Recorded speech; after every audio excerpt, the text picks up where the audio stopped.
ਸ੍ਰੀ ਵਾਹਿਗੁਰੂ ਜੀ। ਭੂਤ ਗਿਆਨ ਦਇਆ ਭੰਡਾਰਨ ਘਟ ਘਟ ਵਾਜਹਿ ਨਾਦ। ਵਾਹਿਗੁਰੂ ਜੀ ਕਾ ਖਾਲਸਾ ਵਾਹਿਗੁਰੂ ਜੀ ਕੀ ਫਤਿਹ। ਮਹਾਰਾਜ ਸਾਹਿਬ ਜੀ ਨੂੰ ਸਿੱਧਾਂ ਨੇ ਬੜੇ ਪ੍ਰਸ਼ਨ ਕੀਤੇ ਨੇ। ਇਹ ਉਹ ਬੇਅੰਤ ਪ੍ਰਸ਼ਨ ਕਰਦੇ ਹੋਏ ਜਪਜੀ ਸਾਹਿਬ ਦਾ ਉਚਾਰਨ ਪੌੜੀਆਂ ਦਾ ਹੁੰਦਾ ਗਿਆ। ਇੱਕ ਇੱਕ ਪੌੜੀ ਦੇ 7-7 ਪ੍ਰਸ਼ਨ ਆਏ, ਸਤਿਗੁਰਾਂ ਦੇ ਉੱਤਰ ਆਏ ਅਤੇ ਅਖੀਰ ਦੇ ਵਿੱਚ ਫਿਰ 28ਵੀਂ ਪੌੜੀ ਦੇ ਵਿੱਚ ਤਾਂ ਉਹਨਾਂ ਨੇ ਯੋਗ ਦੇ ਚਿੰਨ੍ਹ ਹੀ ਲਿਆ ਕੇ ਰੱਖ ਦਿੱਤੇ ਕਿ ਜੀ ਇਹ ਮੁੰਦਰਾਂ ਹਨ, ਇਹ ਡੰਡਾ ਹੈ, ਝੋਲੀ ਹੈ, ਅਤੇ ਆਹ ਪਾਤਰ ਹੈ ਜਿਹਦੇ 'ਚ ਮੰਗ ਕੇ ਖਾਈਦਾ, ਠੂਠਾ ਹੁੰਦਾ ਉਹਨਾਂ ਦਾ ਕਾਠ ਦਾ। ਅਤੇ ਮਹਾਰਾਜ ਸਾਹਿਬ ਨੇ ਕਿਹਾ ਇਹ ਯੋਗ ਦੇ ਚਿੰਨ੍ਹ ਨਹੀਂ ਹੈ। ਯੋਗ ਦੇ ਚਿੰਨ੍ਹ ਤਾਂ ਜਿਹੜੇ ਲਿਖੇ ਹੋਏ ਆ ਸ਼ਾਸਤਰਾਂ ਦੇ ਵਿੱਚ, ਅਤੇ ਉਹਨਾਂ ਦੇ ਵਿੱਚੋਂ ਤਾਂ ਇੱਕ ਵੀ ਨਹੀਂ ਜਿਹੜਾ ਤੁਸੀਂ ਇਹ ਲੈ ਕੇ ਆਏ ਹੋ। ਇਸ ਕਰਕੇ ਅਸੀਂ ਯੋਗੀ ਹਾਂ, ਅਤੇ ਜਿਹੜੇ ਯੋਗ ਦੇ ਚਿੰਨ੍ਹ ਤੁਹਾਡੇ ਦੁਖਨ ਰੂਪ ਅਸੀਂ ਭੂਖਨ ਰੂਪ ਕਰਕੇ ਤੁਹਾਨੂੰ ਦੱਸਦੇ ਹਾਂ। ਉਹਦੇ ਮਹਾਰਾਜ ਸਾਹਿਬ ਜੀ ਨੇ ਮੁੰਦਾ ਸੰਤੋਖ ਸਰਮਪਤ ਝੋਲੀ ਸਾਰੀ ਉਹ ਪੌੜੀ ਦੇ ਵਿਚਾਰ ਹੋਏ। ਇਹ 4 ਪੌੜੀਆਂ ਇੱਕੋ ਹੀ ਲੜੀ ਦੀਆਂ ਹਨ। ਇਸ ਪੌੜੀ ਦੇ ਵਿੱਚ ਜੋ ਸਿੱਧਾਂ ਨੇ ਕਿਹਾ ਸੀ ਕਿ ਜੀ ਸਾਡੇ ਤਾਂ ਇੱਕ ਮਾਈ ਹੈ ਜਿਹੜੀ ਭੰਡਾਰਾ ਵਰਤਾਉਂਦੀ ਹੈ, ਅਤੇ ਇਸ ਕਰਕੇ ਜੇ ਤੁਸੀਂ ਕਹੋ ਵੀ ਤੁਹਾਨੂੰ ਭੁਗਤ ਲੈ ਆਈ ਹੈ ਖਾਣ ਵਾਸਤੇ, ਜਿਹੜੀ ਭੁਗਤ ਹੁੰਦੀ ਹੈ ਯੋਗੀਆਂ ਦੇ ਵਿੱਚ, ਉਹਦੇ 'ਚ ਖੰਡ ਹੈ, ਘੀ ਹੈ, ਆਟਾ ਹੈ, ਤੀਜਾ ਮਿਲਾ ਕੇ ਫਿਰ ਉਹ ਚੂਰਮਾ ਜਿਹਾ ਬਣਾਉਂਦੇ ਆ, ਉਹਨੂੰ ਭੁਗਤ ਕਹਿੰਦੇ। ਵੀ ਤੁਸੀਂ ਉਹ ਛਕ ਲਓ। ਸਾਡੀ ਇਹ ਮਰਿਆਦਾ ਜਦੋਂ ਭੰਡਾਰੇ ਦਾ ਨਾਦ ਵੱਜਦਾ ਹੈ ਤਾਂ ਫਿਰ ਸਾਰਿਆਂ ਨੂੰ ਇਕੱਠਿਆਂ ਨੂੰ ਭੋਜਨ ਵਰਤਾਇਆ ਜਾਂਦਾ। ਇਹ ਨਿਯਮ ਕਰਕੇ ਰਿੱਧੀਆਂ ਸਿੱਧੀਆਂ ਦੁਆਰਾ ਬਰਕਤਾਂ ਬਣੀਆਂ ਰਹਿੰਦੀਆਂ ਨੇ।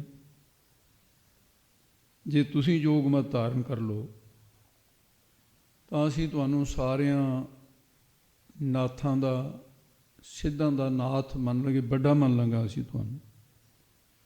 ਰਿੱਧੀਆਂ ਸਿੱਧੀਆਂ ਦੇ ਮਾਲਕ ਬਣ ਜਾਓਗੇ, ਅਨੇਕਾਂ ਫਿਰ ਤੁਹਾਡੇ ਚੇਲੇ ਬਣ ਜਾਣਗੇ, ਅਤੇ ਸਾਰੇ ਕਾਰਜ ਤੁਹਾਡੇ ਇਸ ਤਰ੍ਹਾਂ ਹੋ ਜਾਣਗੇ। ਅਤੇ ਗੁਰੂ ਸਾਹਿਬ ਨੇ ਫਿਰ ਉੱਤਰ ਦੇ ਵਿੱਚ ਕਿਹਾ, ਭੂਤ ਗਿਆਨ ਦਇਆ ਭੰਡਾਰਨ ਘਟ ਘਟ ਵਾਜਹਿ ਨਾਦ। ਮਹਾਰਾਜ ਸਾਹਿਬ ਜੀ ਨੂੰ ਕਹਿੰਦੇ ਸਿੱਧੋ ਭੁਗਤ ਗਿਆਨ। ਇਹ ਜਿਹੜੀ ਭੁਗਤ ਖਾਣ ਦੀ ਤੁਸੀਂ ਗੱਲ ਕਰਦੇ ਹੋ ਨਾ, ਉਹਦੇ 'ਚ 3 ਚੀਜ਼ਾਂ ਹੀ ਨਾ। ਕਹਿੰਦੇ ਹਾਂ, ਕਹਿੰਦੇ ਮੇਰੇ ਕੋਲ ਪਹਿਲਾਂ ਹੀ ਭੁਗਤ ਹੈ, ਮੇਰੇ ਕੋਲ ਪਹਿਲਾਂ ਹੀ ਭੰਡਾਰਾ ਵਰਤਾਉਣ ਵਾਲੀ ਮਾਈ ਵੀ ਹੈਗੀ ਹੈ। ਕਹਿੰਦੇ ਜੀ ਬੜੀ ਅਚਰਜ ਗੱਲ ਹੈ ਵੀ ਹੈ ਤਾਂ ਤੁਸੀਂ ਤਿੰਨੇ ਸਾਥੀ। ਉਹ ਕਹਿੰਦੇ ਅੰਤਰੀਵ ਹੈ, ਤੁਹਾਡੀ ਅੱਖਾਂ ਨੂੰ ਨਹੀਂ ਦਿਖਣ ਵਾਲੇ। ਕਹਿੰਦੇ ਜੀ ਦੱਸੋ। ਕਹਿੰਦੇ ਫਰਕ ਇੰਨਾ ਹੀ ਹੈ, ਅਤੇ ਤੁਸੀਂ ਖੰਡ ਪਾਈ ਹੈ ਅਤੇ ਅਸੀਂ ਭਗਤੀ ਦੀ ਖੰਡ ਪਾਈ ਹੋਈ ਹੈ। ਸਾਡੇ ਭੰਡਾਰੇ 'ਚ ਭਗਤੀ ਦੀ ਖੰਡ ਹੈ ਅਤੇ ਪ੍ਰੇਮ ਦਾ ਘੀ ਪਾਇਆ ਹੋਇਆ, ਗਿਆਨ ਦਾ ਮੈਦਾ ਹੈ। ਅਸੀਂ ਤਾਂ ਆਹ ਚੂਰਮਾ ਖਾਂਦੇ ਹਾਂ, ਇਹ ਸਾਡੀ ਭੁਗਤ ਹੈ। ਗਿਆਨ ਹੀ ਸਾਡੀ ਭੁਗਤ ਹੈ, ਇਹਦਾ ਹੀ ਭੋਜਨ ਅਸੀਂ ਖਾਂਦੇ ਹਾਂ। ਅਤੇ ਦਇਆ ਹੀ ਸਾਡੀ ਭੰਡਾਰਨ ਹੈ, ਭੰਡਾਰਾ ਤਿਆਰ ਕਰਨ ਵਾਲੀ ਹੈ। ਇਹਦਾ ਮਤਲਬ ਕੀ ਹੈ ਵੀ ਸਾਰੇ ਗੁਣ ਜਿੰਨੇ ਵੀ ਹੈ, ਸਾਰਿਆਂ ਗੁਣਾਂ ਦਾ ਭੰਡਾਰਾ ਦੇਣ ਵਾਲੀ ਦਇਆ ਹੈ। ਦਇਆ ਤੋਂ ਸਾਰੇ ਗੁਣ ਪੈਦਾ ਹੁੰਦੇ ਨੇ। ਅਤੇ ਘਟਾਂ ਦੇ ਵਿੱਚ ਵਾਹਿਗੁਰੂ ਦੇ ਨਾਮ ਦਾ ਜਿਹੜਾ ਉਚਾਰਨ ਹੋ ਰਿਹਾ ਹੈ, ਇਹ ਸਾਡਾ ਨਾਦ ਵੱਜ ਰਿਹਾ ਹੈ। ਨਾਦ ਬਾਜਾ ਹੈ, ਬਾਜੇ ਵੱਜ ਰਿਹਾ। ਉਹਨਾਂ ਦੇ ਕੋਲ 2 ਤਰ੍ਹਾਂ ਦੇ ਬਾਜੇ ਹੁੰਦੇ ਆ ਯੋਗੀਆਂ ਦੇ ਕੋਲ। ਇੱਕ ਤਾਂ ਪਿੱਤਲ ਦਾ ਹੁੰਦਾ ਹੈ, ਉਹ ਬਾਜੇ ਦੀ ਬਣਤਰ ਹੈ ਜਿਵੇਂ ਹਾਥੀ ਦਾ ਸੁੰਡ ਤਾਂ ਨੂੰ ਚੱਕਿਆ ਹੁੰਦਾ ਹੈ, ਤੇ ਉਹਨੂੰ ਨਾਦ ਕਹਿੰਦੇ, ਉਹਨੂੰ ਨਰਸਿੰਘਾ ਵੀ ਕਹਿੰਦੇ। ਉਹਦਾ ਵਿਧਾਨ ਇਹ ਹੈ ਵੀ ਜਦੋਂ ਭੰਡਾਰਾ ਤਿਆਰ ਹੋ ਗਿਆ ਉਸ ਵੇਲੇ ਹੀ ਵਜਾਉਣ ਦਾ ਵਿਧਾਨ ਹੈ ਉਹਦਾ, ਅੱਗੇ ਪਿੱਛੇ ਨਹੀਂ ਉਹਨੂੰ ਵਜਾ ਨਹੀਂ ਸਕਦੇ ਇਸ ਤਰ੍ਹਾਂ। ਇਹ ਯੋਗੀਆਂ ਦਾ ਵਿਧਾਨ ਬਣਿਆ ਹੋਇਆ।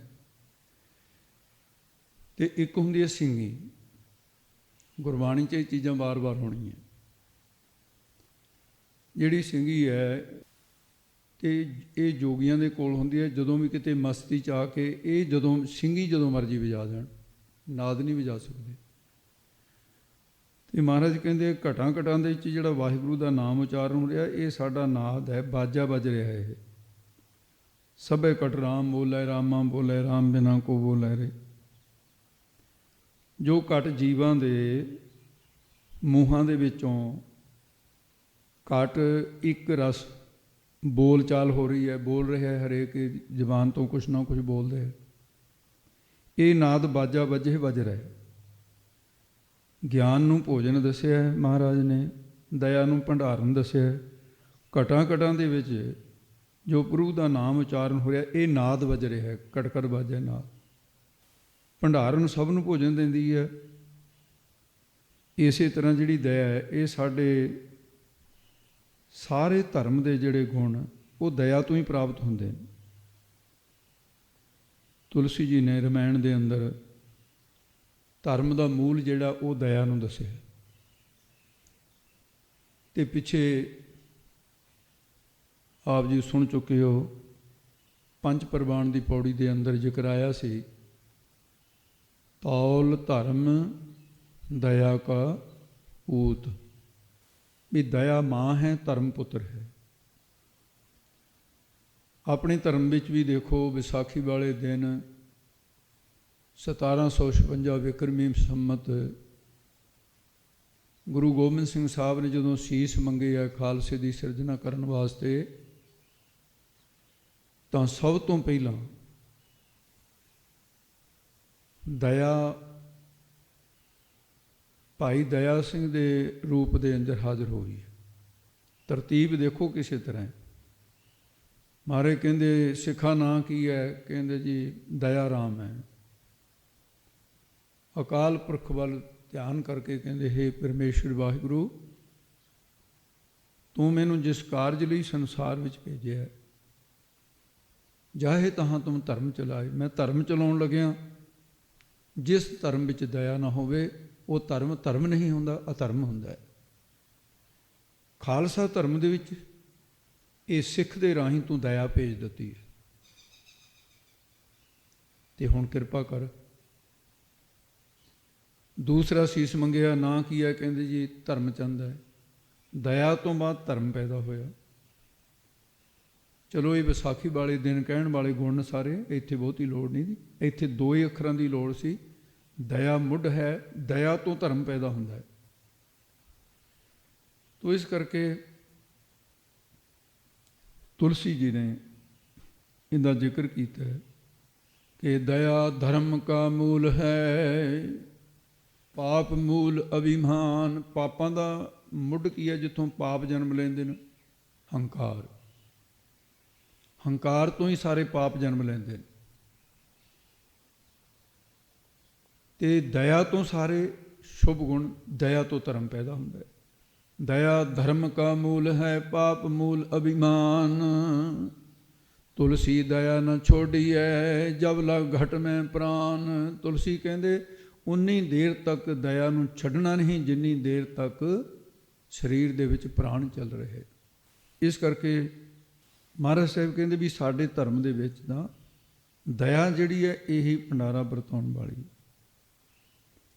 ਇਹਦੇ ਵਿੱਚ ਇੱਕ ਪ੍ਰਾਚੀਨ ਸਮੇਂ ਦੀ ਸਾਖੀ ਹੈ। ਰੋਮ ਦੇਸ਼ ਕਿਸੇ ਵੇਲੇ ਇਹ ਇਕੱਠਾ ਸੀ, ਫਿਰ ਅੱਧਾ ਜਿਹੜਾ ਹੈ ਉਹ ਮੁਸਲਮਾਨਾਂ ਦੇ, ਇਹਦੇ ਦੋ ਹਿੱਸੇ ਤੇ ਇੱਕ ਹਿੱਸਾ ਇਟਲੀ ਵਾਲੇ ਪਾਸੇ ਰਹਿ ਗਿਆ। ਇਹਦੀ ਰਾਜਧਾਨੀ ਇਹ ਸੀ, ਬਹੁਤ ਵੱਡਾ ਦੇਸ਼ ਸੀ ਇਹ। ਕਿਸੇ ਵੇਲੇ ਬਸਰੇ ਸ਼ਹਿਰ ਦੇ ਵਿੱਚ ਪਾਤਸ਼ਾਹ ਰਹਿਣ ਵਾਲਾ ਸਮਾਂ ਆਇਆ ਤੇ ਉਹਦੇ ਲੜਕੀ ਨੇ ਜਨਮ ਲਿਆ। ਉਹਨੇ ਰਹਿਬਾ ਨਾਮ ਰੱਖਿਆ ਇਸ ਦਾ। ਰਾਜੇ ਦੀ ਧੀ ਸੀ, ਚਾਵਾਂ ਲਾਡਾਂ ਦੇ ਨਾਲ ਪੜ ਰਹੀ ਹੈ, ਅਚਾਨਕ ਵਿਪਤਾ ਪੈ ਗਈ। ਕਿਹਦੇ ਤੇ ਕਦੋਂ ਕਿਹੋ ਜਿਹੀ ਵਿਪਤਾ ਪੈ ਜਾਣੀ ਹੈ, ਇਹਦਾ ਗਿਆਨ ਥੋੜ੍ਹੀ ਹੁੰਦਾ ਵੀ ਕਦੋਂ ਵਿਪਤਾ ਪੈ ਜਾਣੀ ਹੈ, ਕਦੋਂ ਕੋਈ ਬਿਮਾਰੀ ਚਿੰਬੜ ਜਾਣੀ ਹੈ। ਵਿਪਤਾ ਕੀ ਪੈ ਗਈ ਕਿ ਦੂਸਰਾ ਰਾਜਾ ਚੜ੍ਹ ਕੇ ਆ ਗਿਆ। ਉਹਨੇ ਸਿਪਾਹੀ ਕਤਲ ਕਰ ਦਿੱਤੇ, ਪਹਿਰੇਦਾਰ ਬਦਲੇ, ਤੂਫਾਨ ਦੀ ਤਰ੍ਹਾਂ ਆਉਂਦਾ ਹੋਇਆ ਰਾਜ ਮਹਿਲਾਂ ਵਿੱਚ ਪ੍ਰਵੇਸ਼ ਹੋ ਗਿਆ। ਕਿਉਂ ਜਿੱਥੇ ਤਖਤ ਹੈ ਲੜਾਈ ਤਾਂ ਜ਼ਿਆਦਾ ਉਸੇ ਬੜਾ ਟੁਕੀ ਹੋਈ, ਰਾਜੇ ਦਾ ਕਤਲ ਕਰ ਦਿੱਤਾ। ਰਾਜੇ ਦਾ ਸਾਰਾ ਪਰਿਵਾਰ ਇੱਕ ਇੱਕ ਕਰਕੇ ਸਾਰਾ ਮਾਰ ਦਿੱਤਾ। ਤੇ ਰਾਜ ਘਰਾਣੇ ਦੀ ਇੱਕ ਦਾਸੀ ਜਿਹੜੀ ਰਾਜੇ ਦੀ ਧੀ ਨੂੰ ਖੜਾਇਆ ਕਰਦੀ ਸੀ, ਖੜਾਵੀ ਸੀ, ਉਹਦੇ ਮਨ ਦੇ ਵਿੱਚ ਆਇਆ ਵੀ ਰਾਜੇ ਦਾ ਬਾਕੀ ਪਰਿਵਾਰ ਤਾਂ ਸਾਰਾ ਮਾਰਿਆ ਗਿਆ, ਜੇ ਰਾਜੇ ਦੀ ਅੰਸ਼ ਬਚ ਰਹੇ ਇਸ ਪਰਿਵਾਰ ਦੀ। ਉਹਨੇ ਨਿੱਕੀ ਜਿਹੀ ਬੱਚੀ ਚੁੱਕੀ ਤੇ ਉਹ ਉੱਥੋਂ ਨਿਕਲ ਗਈ। ਉਹਨੂੰ ਦਾਸੀ ਸਮਝ ਕੇ ਕਿਸੇ ਨੇ ਕੁਛ ਨਹੀਂ ਕਿਹਾ। ਉਹ ਨਿਕਲ ਗਈ, ਚੋਰ ਮੋਰੀ ਰਾਹੀਂ ਨਿਕਲ ਗਈ। ਅਨੇਕਾਂ ਰਸਤੇ ਹੁੰਦੇ ਸੀ ਰਾਜਿਆਂ ਦੇ ਬਾਹਰ ਨਿਕਲਣ ਵਾਸਤੇ, ਸੁਰੰਗਾਂ ਹੁੰਦੀਆਂ ਸੀ, ਉਹ ਬਾਹਰ ਨਿਕਲ। ਜਿਹਨੂੰ ਪ੍ਰਮਾਤਮਾ ਨੇ ਜਿਉਂਦਾ ਰੱਖਣਾ ਹੈ ਉਹ ਰੱਖ ਲੈਂਦਾ ਹੈ। ਪ੍ਰਭਾਵ ਹੈ ਬਿਨ ਸਾਸ ਤੇ ਰੱਖ ਹੈ, ਜਿਉਂਦੇ ਰੱਖ ਲੈਂਦਾ। ਬਾਹਰ ਨਿਕਲੀ, ਕਿਤੇ ਦਾਸੀ ਬੜੇ ਬੜੇ ਅਮੀਰਾਂ ਵਰਗਾ ਜੀਵਨ ਬਤੀਤ ਕਰਦੀ ਸੀ, ਪਰ ਵਿਪਤਾ ਇਹਦੇ ਤੇ ਵੀ ਪੈ ਗਈ ਨਾਲ। ਉਹਨੂੰ ਬੱਚੀ ਨੂੰ ਲੈ ਕੇ ਕਿ ਮੈਂ ਜਾਵਾਂ, ਕਿੱਥੇ ਜਾਵਾਂ, ਫੈਸਲਾ ਕੀਤਾ ਕਿ ਇੱਕੋ ਹੀ ਟਿਕਾਣਾ ਹੈ ਜਿਸ ਦਾ ਕੋਈ ਨਾ ਹੋਵੇ। ਉਹਦਾ ਰੱਬ ਹੁੰਦਾ ਹੈ, ਖੁਦਾ ਹੁੰਦਾ ਹੈ, ਜਾਂ ਫਿਰ ਖੁਦਾ ਦਾ ਨਾਮ ਜਪਣ ਵਾਲੇ ਵੀ ਖੁਦਾ ਵਰਗੇ ਹੀ ਹੁੰਦੇ। ਇੱਕ ਫਕੀਰ ਦਾ ਆਸ਼ਰਮ ਸੀ, ਉਹ ਬੱਚੀ ਨੂੰ ਲੈ ਕੇ ਉੱਥੇ ਪਹੁੰਚ ਗਈ। ਸੰਤਾਂ ਦੇ ਚਰਨਾਂ 'ਤੇ ਜਾ ਮੱਥਾ ਟੇਕਿਆ, ਗੁਪਤ ਭੇਦ ਰੱਖਿਆ। ਕਹਿਣ ਲੱਗੀ, ਮਹਾਰਾਜ ਮੈਂ ਤੁਹਾਡੀ ਸ਼ਰਨ ਵਿੱਚ ਹਾਂ, ਮੇਰਾ ਕੋਈ ਨਹੀਂ ਹੈ, ਨਿੱਕੀ ਜਿਹੀ ਬੱਚੀ ਹੈ, ਵੀ ਮੈਨੂੰ ਜੇ ਆਗਿਆ ਦਿਓ ਮੈਂ ਇੱਥੇ ਸੇਵਾ ਕਰ ਲੂੰ ਤੇ ਬੱਚੀ ਪਾਲ ਲੂੰ। ਸੰਤ ਨੇ ਕਿਹਾ, ਬੀਬੀ ਵੈਸੇ ਤਾਂ ਅਸੀਂ ਆਸ਼ਰਮ ਦੇ ਵਿੱਚ ਕਿਸੇ ਬੀਬੀ ਨੂੰ ਰਹਿਣ ਨਹੀਂ ਦਿੰਦੇ, ਪਰ ਹੁਣ ਜੇ ਤੇਰੇ ਤੇ ਦਇਆ ਨਾ ਕੀਤੀ ਤਾਂ ਪਰਮਾਤਮਾ ਦੀ ਨਾਰਾਜ਼ਗੀ ਹੋ ਜਾਏਗੀ, ਇਸ ਲਈ ਤੂੰ ਇਹਨੂੰ ਬੱਚੀ ਨੂੰ ਪਾਲ ਲੈ। ਆਗਿਆ ਦੇ ਦਿੱਤੀ। ਪ੍ਰਹਲਾਦ ਦੀ ਤਰ੍ਹਾਂ ਹੁਣ ਇਸ ਬੱਚੀ ਨੂੰ ਸੁਰਤ ਸੰਭਾਲਣ ਤੋਂ ਪਹਿਲਾਂ ਮਹਾਂਪੁਰਸ਼ਾਂ ਦੀ ਸੰਗਤ ਮਿਲ ਗਈ। ਉੱਥੇ ਕਥਾ ਹੁੰਦੀ ਸੀ ਰੋਜ਼, ਉੱਥੇ ਸ਼ੁਭ ਗੁਣਾਂ ਦੀ ਗੱਲ ਹੁੰਦੀ ਸੀ ਰੋਜ਼। ਇਹ ਬੱਚੀ ਦਾ ਹੁਣ ਕੋਰਾ ਕਾਗਜ਼ ਸੀ, ਉਹਦੇ ਉੱਤੇ ਸੰਸਕਾਰ ਪੈਂਦੇ ਪੈਂਦੇ ਪੈਂਦੇ ਪੈਂਦੇ ਭਗਤੀ ਦੇ ਇਹ ਬੰਦਗੀ ਕਰਨ ਲੱਗੀ। ਬੰਦਗੀ ਕਰਦੇ ਕਰਦੇ ਮਹਾਂਪੁਰਸ਼ਾਂ ਨੇ ਦੇਖਿਆ ਵੀ ਇਹ ਕੀ ਹੋਇਆ ਜੇ ਇਸਤਰੀ ਜੰਮੇ, ਇਹ ਤਾਂ ਭਗਤੀ 'ਚ ਬਹੁਤ ਕਾਮਯਾਬ ਹੋਣ ਵਾਲੀ ਲੜਕੀ ਹੈ। ਉਹਨੇ ਨਾਮ ਦੀਆਂ ਜੁਗਤੀਆਂ ਦੱਸ ਦਿੱਤੀਆਂ ਕਿ ਬੇਟੀ ਇਸ ਤਰ੍ਹਾਂ ਧਿਆਨ ਲਾਇਆ ਕਰ, ਸੰਸਾਰ ਨਾਸਮਾਨ ਹੈ, ਕਿਸੇ ਪੁਰਸ਼ ਵੱਲ ਨਹੀਂ ਦੇਖਣਾ, ਜੇ ਦੇਖਣਾ ਤਾਂ ਪਿਓ ਦੀ ਦ੍ਰਿਸ਼ਟੀ ਨਾਲ ਦੇਖਣਾ, ਭਰਾ ਦੀ ਦ੍ਰਿਸ਼ਟੀ ਨਾਲ ਦੇਖਣਾ ਹੈ, ਪੁੱਤਰ ਦੀ ਦ੍ਰਿਸ਼ਟੀ ਨਾਲ ਦੇਖਣਾ। ਇਹ ਨਾਮ ਦੇ ਨਾਲ ਇੰਨਾ ਜੁੜ ਗਈ ਤੇ ਨਾਮ ਦਾ ਰਸ ਆਉਂਦਿਆਂ ਆਉਂਦਿਆਂ ਤੇ ਇਹਦੀ ਅਵਸਥਾ ਥੋੜ੍ਹੇ ਚਿਰ ਦੇ ਵਿੱਚ ਬਹੁਤ ਉੱਚੀ ਹੋ ਗਈ। ਜਿਉਂ-ਜਿਉਂ ਸਰੀਰ ਵਧਿਆ, ਸਰੀਰ ਦੇ ਅੰਗ ਪ੍ਰਤੰਗ ਵਧੇ, ਚਿਹਰੇ ਦੇ ਉੱਤੇ ਭਗਤੀ ਦਾ ਪ੍ਰਭਾਵ। ਫਿਰ ਰਾਜੇ ਦੀ ਧੀ ਸੀ, ਸੁੰਦਰ ਸਰੂਪ ਤਾਂ ਇਹਨੂੰ ਵਿਰਸੇ 'ਚ ਮਿਲਿਆ ਹੋਈ ਸੀ, ਸੋਹਣੇ ਅੰਗ ਪ੍ਰਤੰਗ, ਜਵਾਨ ਹੁੰਦੀ ਗਈ। ਤੇ ਜਦੋਂ ਦੇਖਿਆ ਮਹਾਂਪੁਰਸ਼ਾਂ ਨੇ ਵੀ ਲੜਕੀ ਜਵਾਨ ਹੋ ਗਈ, ਉਹਨੇ ਕਿਹਾ, ਬੀਬੀ ਦੇਖ, ਬੱਚੀ ਛੋਟੀ ਸੀ, ਪਲ ਗਈ, ਹੁਣ ਇਹ ਜਵਾਨ ਹੋ ਗਈ ਹੈ, ਹੁਣ ਤੂੰ ਆਪਣਾ ਟਿਕਾਣਾ ਕੋਈ ਹੋਰ ਦੇਖ ਲੈ, ਤੇ ਬਸ ਇੰਨਾ ਕੁ ਧਿਆਨ ਰੱਖੀ, ਇਸ ਬੱਚੀ ਦਾ ਜਿਹੜਾ ਵਿਆਹ ਹੈ ਉਹ ਕਿਸੇ ਚੰਗੇ ਘਰਾਣੇ 'ਚ ਕਰੀ, ਕਿਉਂਕਿ ਭਗਤੀ ਕਰਨ ਵਾਲੀ ਹੈ, ਕਿਸੇ ਭਗਤੀ ਭਾਵ ਵਾਲੇ ਦੇ ਕੋਲ ਹੀ ਪਰਿਵਾਰ ਜਾਣੀ ਚਾਹੀਦੀ ਹੈ। ਰਹਿਬਾ ਨੇ ਕਿਹਾ, ਗੁਰਦੇਵ ਮੇਰਾ ਤਾਂ ਸੰਕਲਪ ਹੀ ਨਹੀਂ ਹੈ ਕੋਈ, ਐਸਾ ਨਾ ਕਹੋ, ਇਹ ਮੇਰੀ ਮਾਂ ਨੂੰ ਕਹਿ ਦਿਓ, ਮੈਂ ਬੰਦਗੀ ਕਰਨੀ ਆ ਖੁਦਾ ਦੀ, ਕੁਛ ਨਹੀਂ ਕਰਨਾ। ਉਹ ਲੈ ਕੇ ਕਿਤੇ ਬਾਜ਼ਾਰ ਵਿੱਚ ਜਾ ਰਹੇ ਸੀ। ਅੱਗੇ ਸ਼ਹਿਰਾਂ ਦੇ ਵਿੱਚ ਬੇਸਵਾ ਦੇ ਬਾਜ਼ਾਰ ਹੋਇਆ ਕਰਦੇ ਸੀ, ਹੁਣ ਵੀ ਉਹਨਾਂ ਦੇ ਚਿੰਨ੍ਹ ਵੀ ਆ ਬੇਸਵਾ ਦਾ ਬਾਜ਼ਾਰ ਸੀ। ਰਾਜੇ ਲੋਕਾਂ ਨੇ ਇਸ ਕਰਕੇ ਬਣਾਏ ਹੋਏ ਸੀ ਵੀ ਆਮ ਜਨਤਾ ਦੇ ਵਿੱਚ ਵਿਭਚਾਰ ਨਾ ਫੈਲੇ। ਉਹ ਪਾਪੀ ਲੋਕ ਉੱਥੇ ਜਾਇਆ ਕਰਦੇ ਵਾਸ਼ਰੂਮ। ਉਹ ਜਿਹੜੀ ਕੋਠੇ 'ਤੇ ਬੈਠੀ ਸੀ ਧੰਦਾ ਕਰਾਉਣ ਵਾਲੀ ਬੇਸਵਾ, ਉਹਦੀ ਜਦ ਨਿਗਾਹ ਉਸ ਲੜਕੀ 'ਤੇ ਪਈ, ਉਹਨੇ ਕਿਹਾ ਵੀ ਇਹ ਤਾਂ ਬਹੁਤ ਪੈਸੇ ਵਟਾ ਸਕਦੀ ਹੈ, ਇਹ ਤਾਂ 10-20 ਸਾਲ ਮੈਨੂੰ ਬੜਾ ਧਨ ਕਮਾ ਕੇ ਦੇਗੀ, ਇਹਦਾ ਜਿਸਮ ਵਿੱਚ ਆਇਆ। ਉਹਨੇ ਗੋਲੀ ਨੂੰ ਕਿਹਾ ਵੀ ਇੱਕ ਪਾਸੇ ਹੋ ਕੇ ਕੁੜੀ ਤੇ ਇੱਕ ਪਾਸੇ ਹੋ ਕੇ ਗੱਲ ਕਰ। ਉਹਨੇ ਕਿਹਾ ਦੱਸੋ। ਉਹ ਕਹਿੰਦੀ ਮਨ ਇੱਛਤ ਧਨ ਲੈ ਲੈ ਮੇਰੇ ਕੋਲੋਂ। ਇਹ ਕੁੜੀ ਤੇਰੀ ਕੀ ਲੱਗਦੀ ਹੈ, ਧੀ ਹੈ ਤੇਰੀ? ਕਹਿੰਦੀ ਨਹੀਂ, ਪਾਲਣਾ ਮੈਂ ਕੀਤੀ ਹੈ। ਉਹ ਕਹਿੰਦੇ ਫਿਰ ਤੂੰ ਵੇਚ ਲੈ ਇਹਨੂੰ, ਸਾਰੀ ਜ਼ਿੰਦਗੀ ਮੌਜ ਕਰੇਂਗੇ। ਉਹਦਾ ਮਨ ਬੇਈਮਾਨ ਹੋ ਗਿਆ।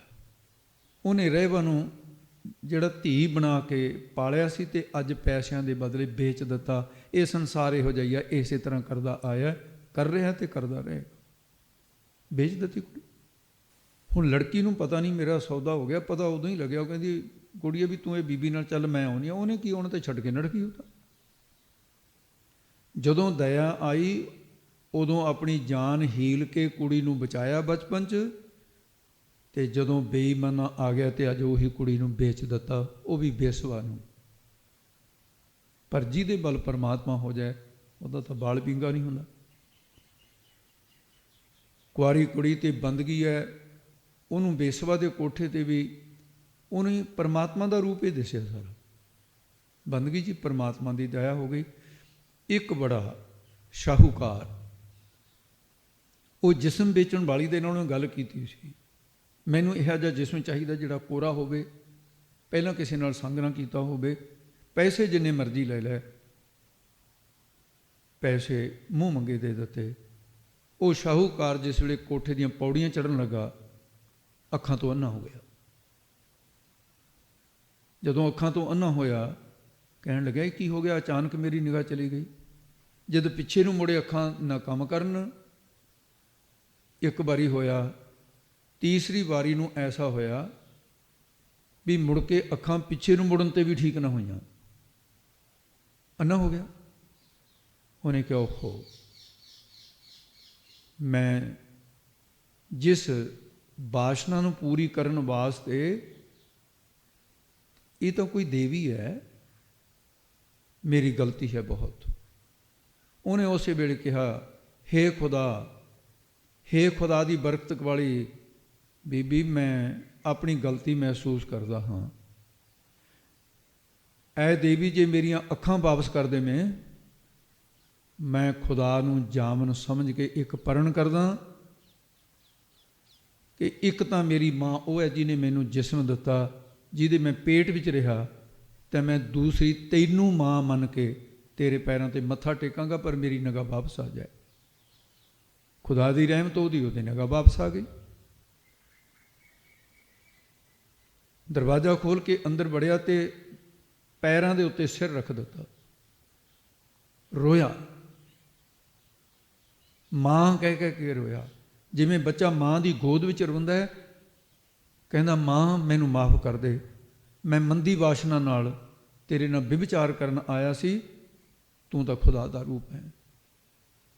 ਉਹ ਚੁੱਪ ਰਹੀ ਕਿ ਖੁਦਾ ਨੇ ਰਹਿਮਤ ਕੀਤੀ। ਕਿਹਾ, ਮਾਂ ਜਿੰਨਾ ਚਿਰ ਮਾਫ਼ ਨਹੀਂ ਕਰੇਗੀ ਮੈਂ ਸਿਰ ਪੈਰਾਂ ਤੋਂ ਚੁੱਕਾਂਗਾ ਨਹੀਂ। ਸਿਰ 'ਤੇ ਹੱਥ ਰੱਖਿਆ, ਕਹਿਣ ਲੱਗੀ, ਤੂੰ ਪਛਤਾਵਾ ਕੀਤਾ ਹੈ, ਇਸ ਕਰਕੇ ਜਾ ਮਾਫ਼ ਕੀਤਾ ਤੇ ਖੁਦਾ ਵੀ ਤੈਨੂੰ ਮਾਫ਼ ਕਰ ਦੇਗਾ, ਪਰ ਅੱਗੇ ਵਾਸਤੇ ਇਹੋ ਜਿਹੀ ਬਾਸ਼ਨਾ ਲੈ ਕੇ ਕਿਸੇ ਦੀ ਧੀ ਭੈਣ ਦੇ ਮਗਰ ਨਾ ਜਾਣਾ। ਮੇਰੇ ਨਾਲ ਧੋਖਾ ਹੋਇਆ ਹੈ, ਮੇਰੇ ਮਾਂ-ਬਾਪ ਮਾਰੇ ਗਏ, ਸਾਡੇ ਘਰ ਦੀ ਨੌਕਰਾਨੀ, ਮੈਨੂੰ ਤਾਂ ਦੇਰ ਬਾਅਦ ਪਤਾ ਲੱਗਿਆ, ਮੈਨੂੰ ਵੇਚ ਦਿੱਤਾ ਗਿਆ ਹੈ।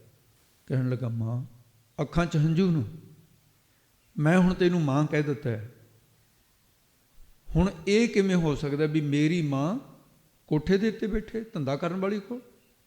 ਜੇ ਤੂੰ ਸਹਿਮਤ ਹੈ ਮੈਂ ਤੈਨੂੰ ਮਾਂ ਕਿਹਾ ਤੇ ਮਾਂ ਕਹਿੰਦਾ ਰਹਾਂਗਾ ਤੇ ਮਾਂ ਸਮਝ ਕੇ ਤੇਰੀ ਸੇਵਾ ਕਰਾਂਗਾ, ਕਿਉਂਕਿ ਮੇਰੀ ਮਾਂ ਸੰਸਾਰ ਤੋਂ ਜਾ ਚੁੱਕੀ ਹੈ। ਮੈਂ ਆਪਣੀ ਮਾਂ ਦੀ ਸ਼ਕਲ ਤੇਰੇ ਵਿੱਚ ਦੇਖ ਕੇ ਤੇਰੇ ਚਰਨਾਂ ਦੀ ਪੂਜਾ ਕਰਾਂਗਾ, ਤੂੰ ਮੈਨੂੰ ਆਗਿਆ ਦੇ। ਉਹਨੇ ਕਿਹਾ ਠੀਕ ਹੈ, ਜੇ ਤੇਰੇ ਮਨ 'ਚ। ਉਹ ਬੇਸਵਾ ਕੋਲ ਗਿਆ, ਜਾ ਕੇ ਕਹਿੰਦਾ ਵੀ ਮੈਨੂੰ ਜਿੰਨਾ ਮਰਜ਼ੀ ਧਨ ਲੈ ਲੈ, ਇਹ ਲੜਕੀ ਸਦਾ ਵਾਸਤੇ ਮੈਂ ਆਪਣੀ ਮਾਂ ਬਣਾ ਲਈ ਹੈ। ਆਹ ਭਾਣਾ ਵਰਤਿਆ, ਅੱਖਾਂ ਤੋਂ ਅੰਨ੍ਹਾ ਹੋ ਗਿਆ ਸੀ ਮੈਂ। ਉਹ ਬੇਸਵਾ ਵੀ ਡਰ ਗਈ। ਉਹਨੇ ਕਿਹਾ, ਉਹਨੇ ਜਿੰਨੇ ਪੈਸੇ ਦਿੱਤੇ ਸੀ ਉਸ ਨੂੰ ਵੇਚਣ ਵਾਲੀ ਨੂੰ, ਜਿਹੜੀ ਵੇਚ ਕੇ ਗਈ ਸੀ ਰਹਿਬਾ ਨੂੰ, ਉਹਨੇ ਦੁੱਗਣਾ ਧਨ ਲਿਆ, ਤਿੱਗਣਾ ਲਿਆ, ਇਹ ਨਹੀਂ ਲਿਖਿਆ ਹੋਇਆ, ਪਰ ਉਹਨੇ ਲੜਕੀ ਉੱਥੋਂ ਭੇਜ ਦਿੱਤੀ। ਉਹ ਅਮੀਰ ਆਪਣੇ ਘਰ ਲੈ ਕੇ ਗਿਆ। ਰੋਜ਼ ਇੱਕ ਵਾਰੀ ਆਪਣੀ ਮਾਂ ਸਮਝ ਕੇ ਪੈਰਾਂ 'ਤੇ ਮੱਥਾ ਟੇਕਿਆ ਕਰੇ, ਆਗਿਆ ਦਾ ਪਾਲਣ ਕਰੇ। ਉਹਦੀ ਸੰਗਤ ਕਰਕੇ ਉਹ ਅਮੀਰ ਦੇ ਮਨ ਦੇ ਵਿੱਚ ਵੀ ਸਾਰੇ ਵਿਕਾਰ ਖਤਮ ਹੋ ਗਏ ਤੇ ਉਹ ਵੀ ਬੰਦਗੀ ਕਰਨ ਲੱਗਿਆ। ਰਲ ਮਿਲ ਕੇ ਬੰਦਗੀ ਕਰਦੇ ਰਹੇ। ਇੱਕ ਦਿਨ ਦੀ ਗੱਲ ਹੈ, ਸਮਾਂ ਗੁਜ਼ਰਿਆ। ਕਹਿੰਦਾ ਮਾਂ ਇੱਕ ਬੇਨਤੀ ਹੈ। ਕਹਿੰਦੀ ਹਾਂ ਪੁੱਤਰ। ਉਹ ਵੀ ਪੁੱਤਰ ਕਿਹਾ। ਕਹਿੰਦਾ ਵੀ ਵੈਸੇ ਤਾਂ ਮੈਂ ਆਪਣੇ ਵੱਲੋਂ ਕੋਈ ਕਸਰ ਨਹੀਂ ਛੱਡੀ ਤੇਰੀ ਸੇਵਾ ਵਿੱਚ। ਕਹਿੰਦੀ ਪੁੱਤਰ ਮੈਂ ਬੜੀ ਪ੍ਰਸੰਨ ਹਾਂ। ਕਹਿੰਦੀ ਸੱਚ ਤਾਂ ਇਹ ਹੈ ਵੀ ਹੋ ਸਕਦਾ ਹੈ ਮੇਰੇ ਗ੍ਰਸਤੀ ਜੀਵਨ ਦੇ ਵਿੱਚ ਜੇ ਮੇਰੇ ਪੇਠੋਂ ਬੱਚਾ ਜੰਮਦਾ, ਸ਼ਾਇਦ ਇੰਨੀ ਸੇਵਾ ਮੇਰਾ ਪੁੱਤ ਨਾ ਕਰ ਸਕਦਾ, ਇੰਨਾ ਸੁੱਖ ਮੇਰਾ ਪੁੱਤ ਨਾ ਦੇ ਸਕਦਾ, ਪਰ ਇਹ ਸਾਰੇ ਸੁੱਖ ਤੇ ਜੰਮੀ ਜਮਾਈ ਸੰਤਾਨ ਮੈਨੂੰ ਖੁਦਾ ਨੇ ਦਿੱਤੀ ਹੈ, ਮੈਂ ਤਾਂ ਉਹਦੀ ਬੰਦਗੀ ਕਰਨ ਵਾਲੀ ਹਾਂ। ਨਹੀਂ ਬੇਟਾ, ਸਭ ਸੁੱਖ ਨੇ ਮੇਰੇ ਕੋਲ, ਮੈਂ ਬੜੀ ਖੁਸ਼ ਹਾਂ। ਕਹਿੰਦੇ ਫਿਰ ਵੀ ਮਾਂ ਸੰਕੋਚ ਨਾ ਕਰੀ। ਕਹਿੰਦੀ ਪੁੱਤਰ ਫਿਰ ਜੇ ਪੁੱਛਿਆ, ਫਿਰ ਇੱਕ ਮੇਰੀ ਇੱਛਾ ਬਾਕੀ ਰਹਿੰਦੀ ਹੈ, ਜ਼ਿੰਦਗੀ ਦੀ ਬਾਕੀ ਕੋਈ ਇੱਛਾ ਨਹੀਂ ਰਹੀ। ਕੀ? ਕਹਿੰਦੀ ਮੈਂ ਮੱਕੇ ਦਾ ਹੱਜ ਕਰਨਾ ਚਾਹੁੰਦੀ। ਉਹਨੇ ਕਿਹਾ ਮਾਂ ਤੇਰਾ ਸਾਰਾ ਪ੍ਰਬੰਧ ਮੈਂ ਕਰਦਾ। ਜਮਾਤ ਜਾਣੀ ਸੀ ਮੁਸਲਮਾਨਾਂ ਦੀ, ਤੇ ਉਹ ਹਾਜੀ ਲੋਕਾਂ ਦੀ ਜਮਾਤ ਚੱਲੀ ਸੀ। ਉਹਨੇ ਕਿਹਾ ਵੀ ਮੇਰੀ ਮਾਂ ਨੂੰ ਲੈ ਜਾਓ ਨਾਲ। ਉਹਦੇ ਕੁਝ ਬੀਬੀਆਂ ਸੀ, ਕਹਿੰਦੇ ਕੋਈ ਦਿੱਕਤ। ਸਾਰਾ ਖਰਚਾ ਦੇ ਦਿੱਤਾ। ਰਹਿਬਾਂ ਤੁਰ ਪਈ। ਮੱਕਾ ਜੇ 60 ਕੋਹ 'ਤੇ ਸੀ। ਉੱਥੇ ਇੱਕ ਖੂਹ ਸੀ ਤੇ ਕੁਝ ਲੋਕਾਂ ਨੇ ਉੱਥੇ ਆਰਾਮ ਕੀਤਾ। ਤੇ ਰਹਿਬਾਂ ਨੇ ਉਹਨਾਂ ਨੂੰ ਕਿਹਾ, ਹਾਜੀ ਨੂੰ, ਵੀ ਤੁਸੀਂ ਚੱਲੋ, ਵੀ ਮੈਂ ਥੋੜ੍ਹਾ ਜਿਹਾ ਬੰਦਗੀ ਕਰਕੇ ਤੁਹਾਡੇ ਨਾਲ ਰਲਦੀ ਹਾਂ। ਤੁਰਦਿਆਂ ਨਾ ਕਿਤੇ ਖਿਆਲ ਜਿਹੜਾ ਸੀ ਬੰਦਗੀ ਵੱਲੋਂ ਇੱਧਰ ਉੱਧਰ ਹੋ ਗਿਆ, ਮੈਨੂੰ ਥੋੜ੍ਹੀ ਜਿਹੀ ਖੁਦਾ ਦੀ ਇਬਾਦਤ ਕਰ ਲੈਣ। ਤੇ ਉੱਥੇ ਉਹ ਖੁਦਾ ਦੀ ਇਬਾਦਤ ਕੀਤੀ, ਨਮਾਜ਼ ਪੜ੍ਹੀ। ਉਹ ਜਦੋਂ ਇਬਾਦਤ ਕਰਦੀ ਸੀ, ਉੱਥੇ ਇੱਕ ਕੁੱਤੀ ਸੂਈ ਹੋਈ ਸੀ। ਕਤੂਰੇ ਬਿਲਕੁਲ ਚੌਂ ਚੌਂ ਕਰਨ, ਪਿਆਸ ਲੱਗੀ ਹੋਈ ਹੈ।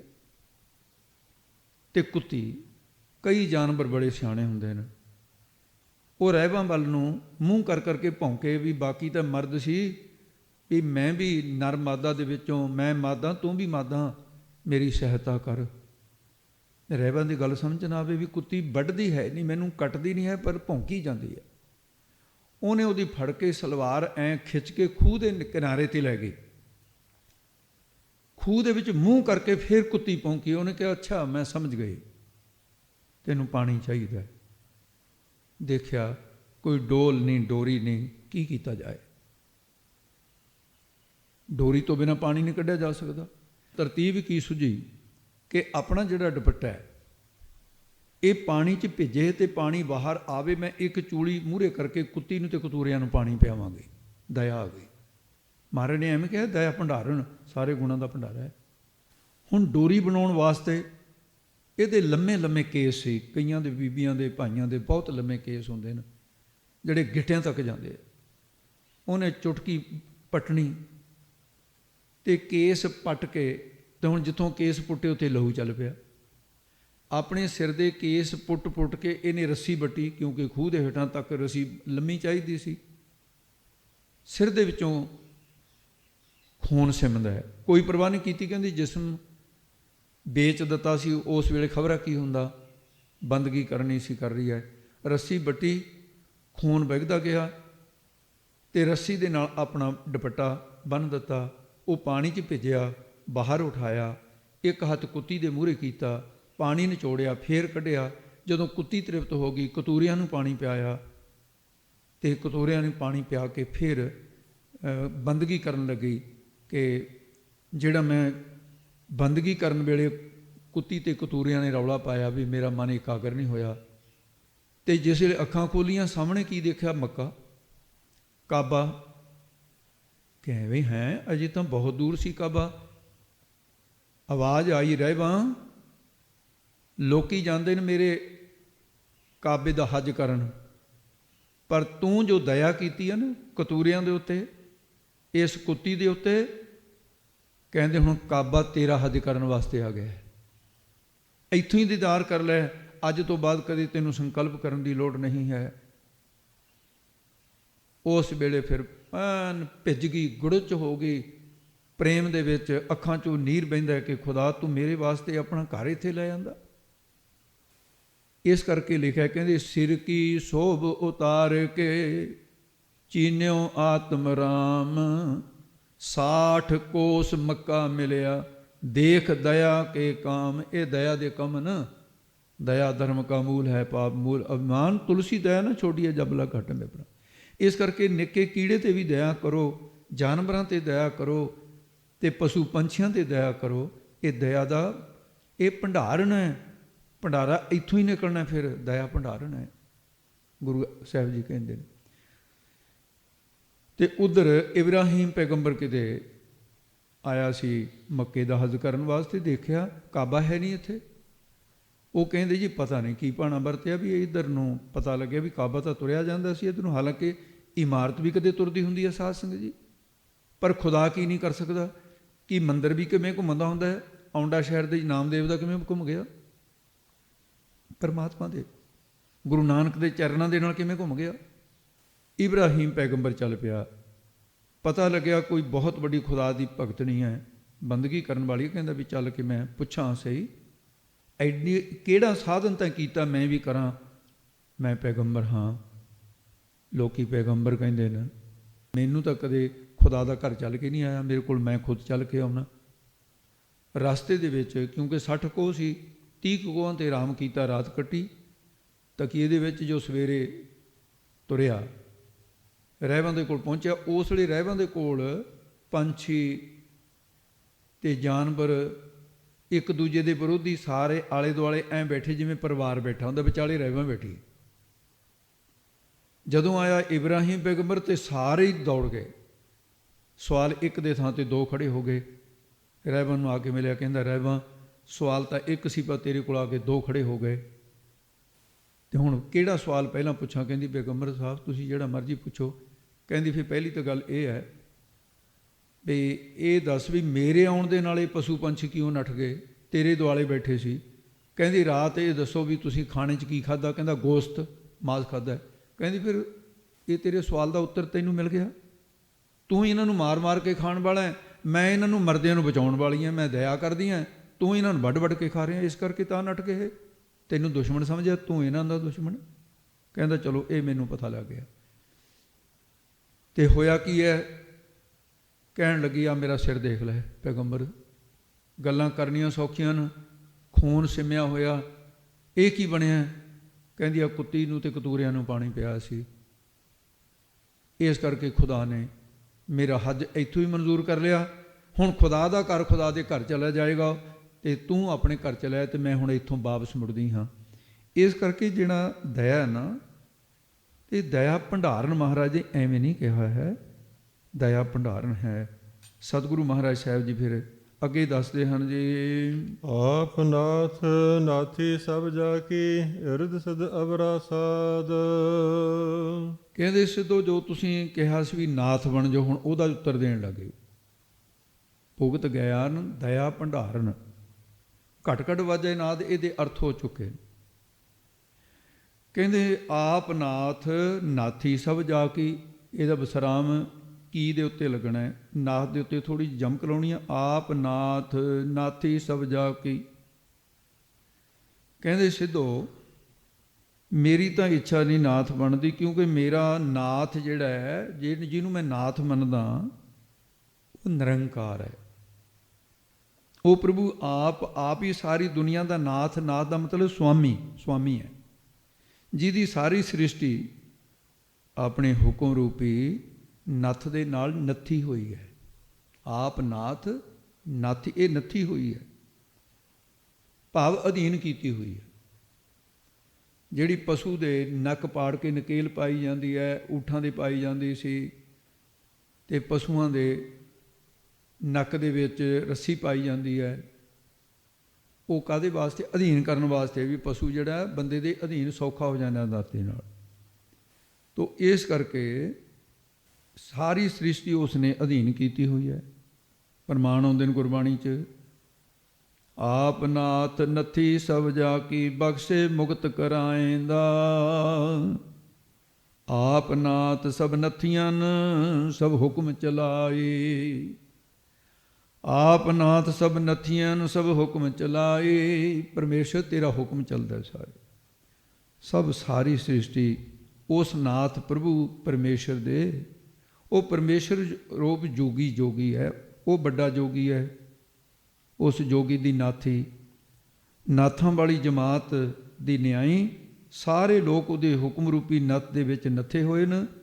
ਰਿੱਧ ਸਿੱਧ, ਰਿੱਧੀਆਂ ਤੇ ਸਿੱਧੀਆਂ ਦਾ ਸਾਧ, ਜਿਹੜਾ ਸਵਾਦ ਤੁਸੀਂ ਮੈਨੂੰ ਕਹਿੰਦੇ ਹੋ ਨਾ, ਇਹ ਤੁਹਾਨੂੰ ਇਹਦਾ ਸਵਾਦ ਪਿਆ ਹੋਇਆ, ਪਰ ਮੈਂ ਤੁਹਾਨੂੰ ਦੱਸਦਾ ਵੀ ਇਹ ਅਵਰਾ ਕੀ, ਇਹ ਹੋਰਨਾਂ ਨੂੰ ਇਹ ਹੁੰਦਾ ਸਵਾਦ। ਇਹ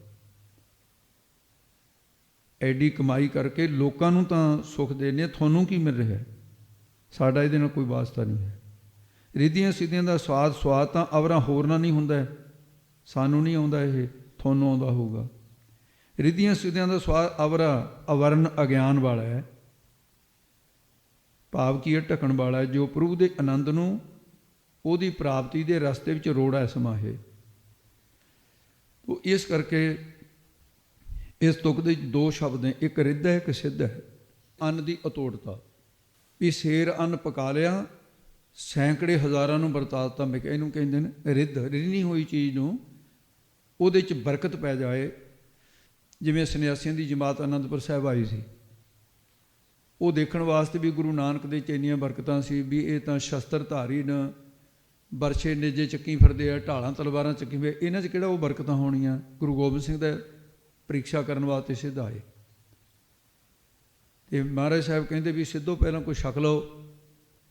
ਕਹਿੰਦੇ ਠੀਕ ਹੈ ਜੀ। ਪੰਗਤ ਲਾ ਕੇ ਬਹਿ ਗਏ, ਕਹਿੰਦੇ ਜੀ ਇਕੱਲਾ ਦੁੱਧ ਹੀ ਛਕਣਾ, ਅਸੀਂ ਹੋਰ ਤਾਂ ਕੁਛ ਛਕਣਾ। ਕਹਿੰਦੇ ਚਲੋ ਦੁੱਧ ਛਕ ਲਓ, ਇੱਥੇ ਕਿਹੜਾ ਕਮੀ ਆ ਕਿਸੇ ਦੀ।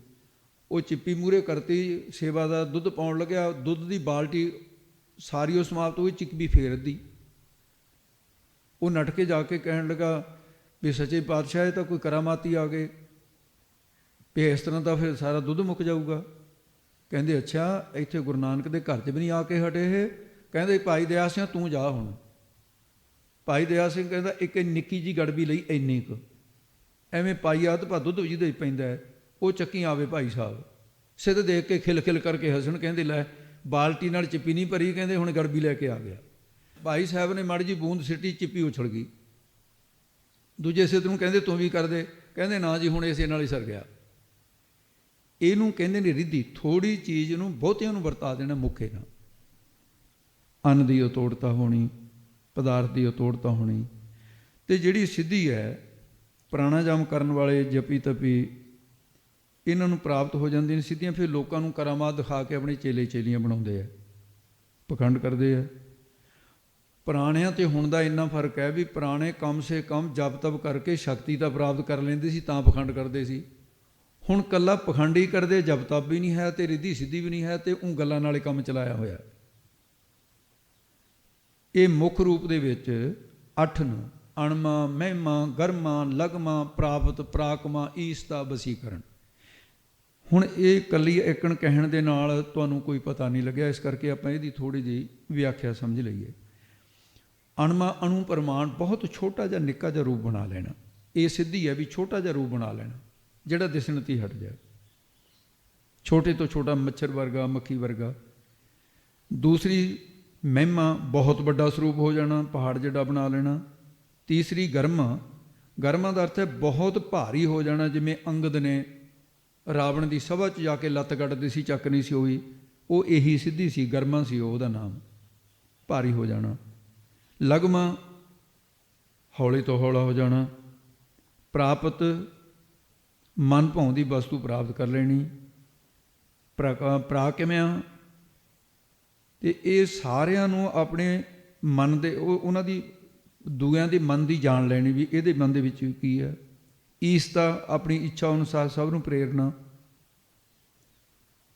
ਵਸੀਕਰਨ ਇਹਨੂੰ ਵਸਤਾ ਵੀ ਕਹਿੰਦੇ ਨੇ, ਸਭ ਨੂੰ ਕਾਬੂ ਕਰ ਲੈਣਾ।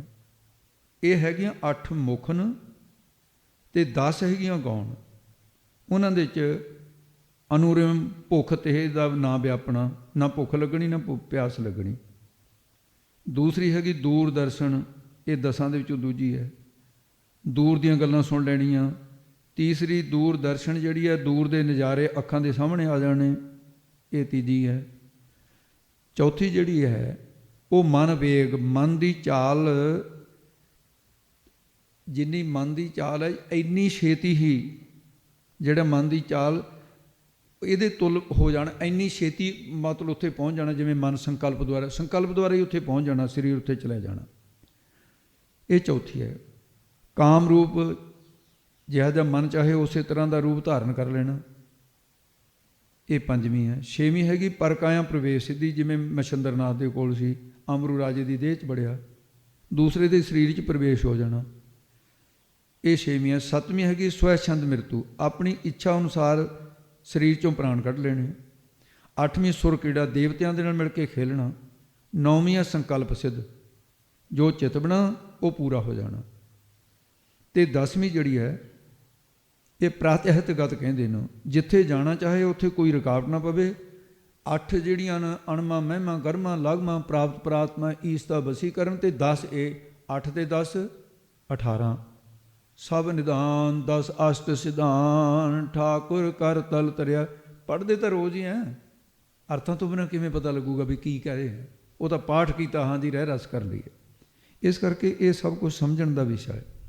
ਰਿਧੀਆਂ ਸਿੱਧੀਆਂ ਬਾਬਤ ਮਹਾਰਾਜ ਸਾਹਿਬ ਨੇ ਕਥਨ ਕੀਤਾ, ਰਿੱਧ ਸਿੱਧ ਸਭ ਮੋਹ ਹੈ, ਨਾਮ ਨਾ ਬਸੈ ਮਨ ਆਏ ਸਿੱਧੋ।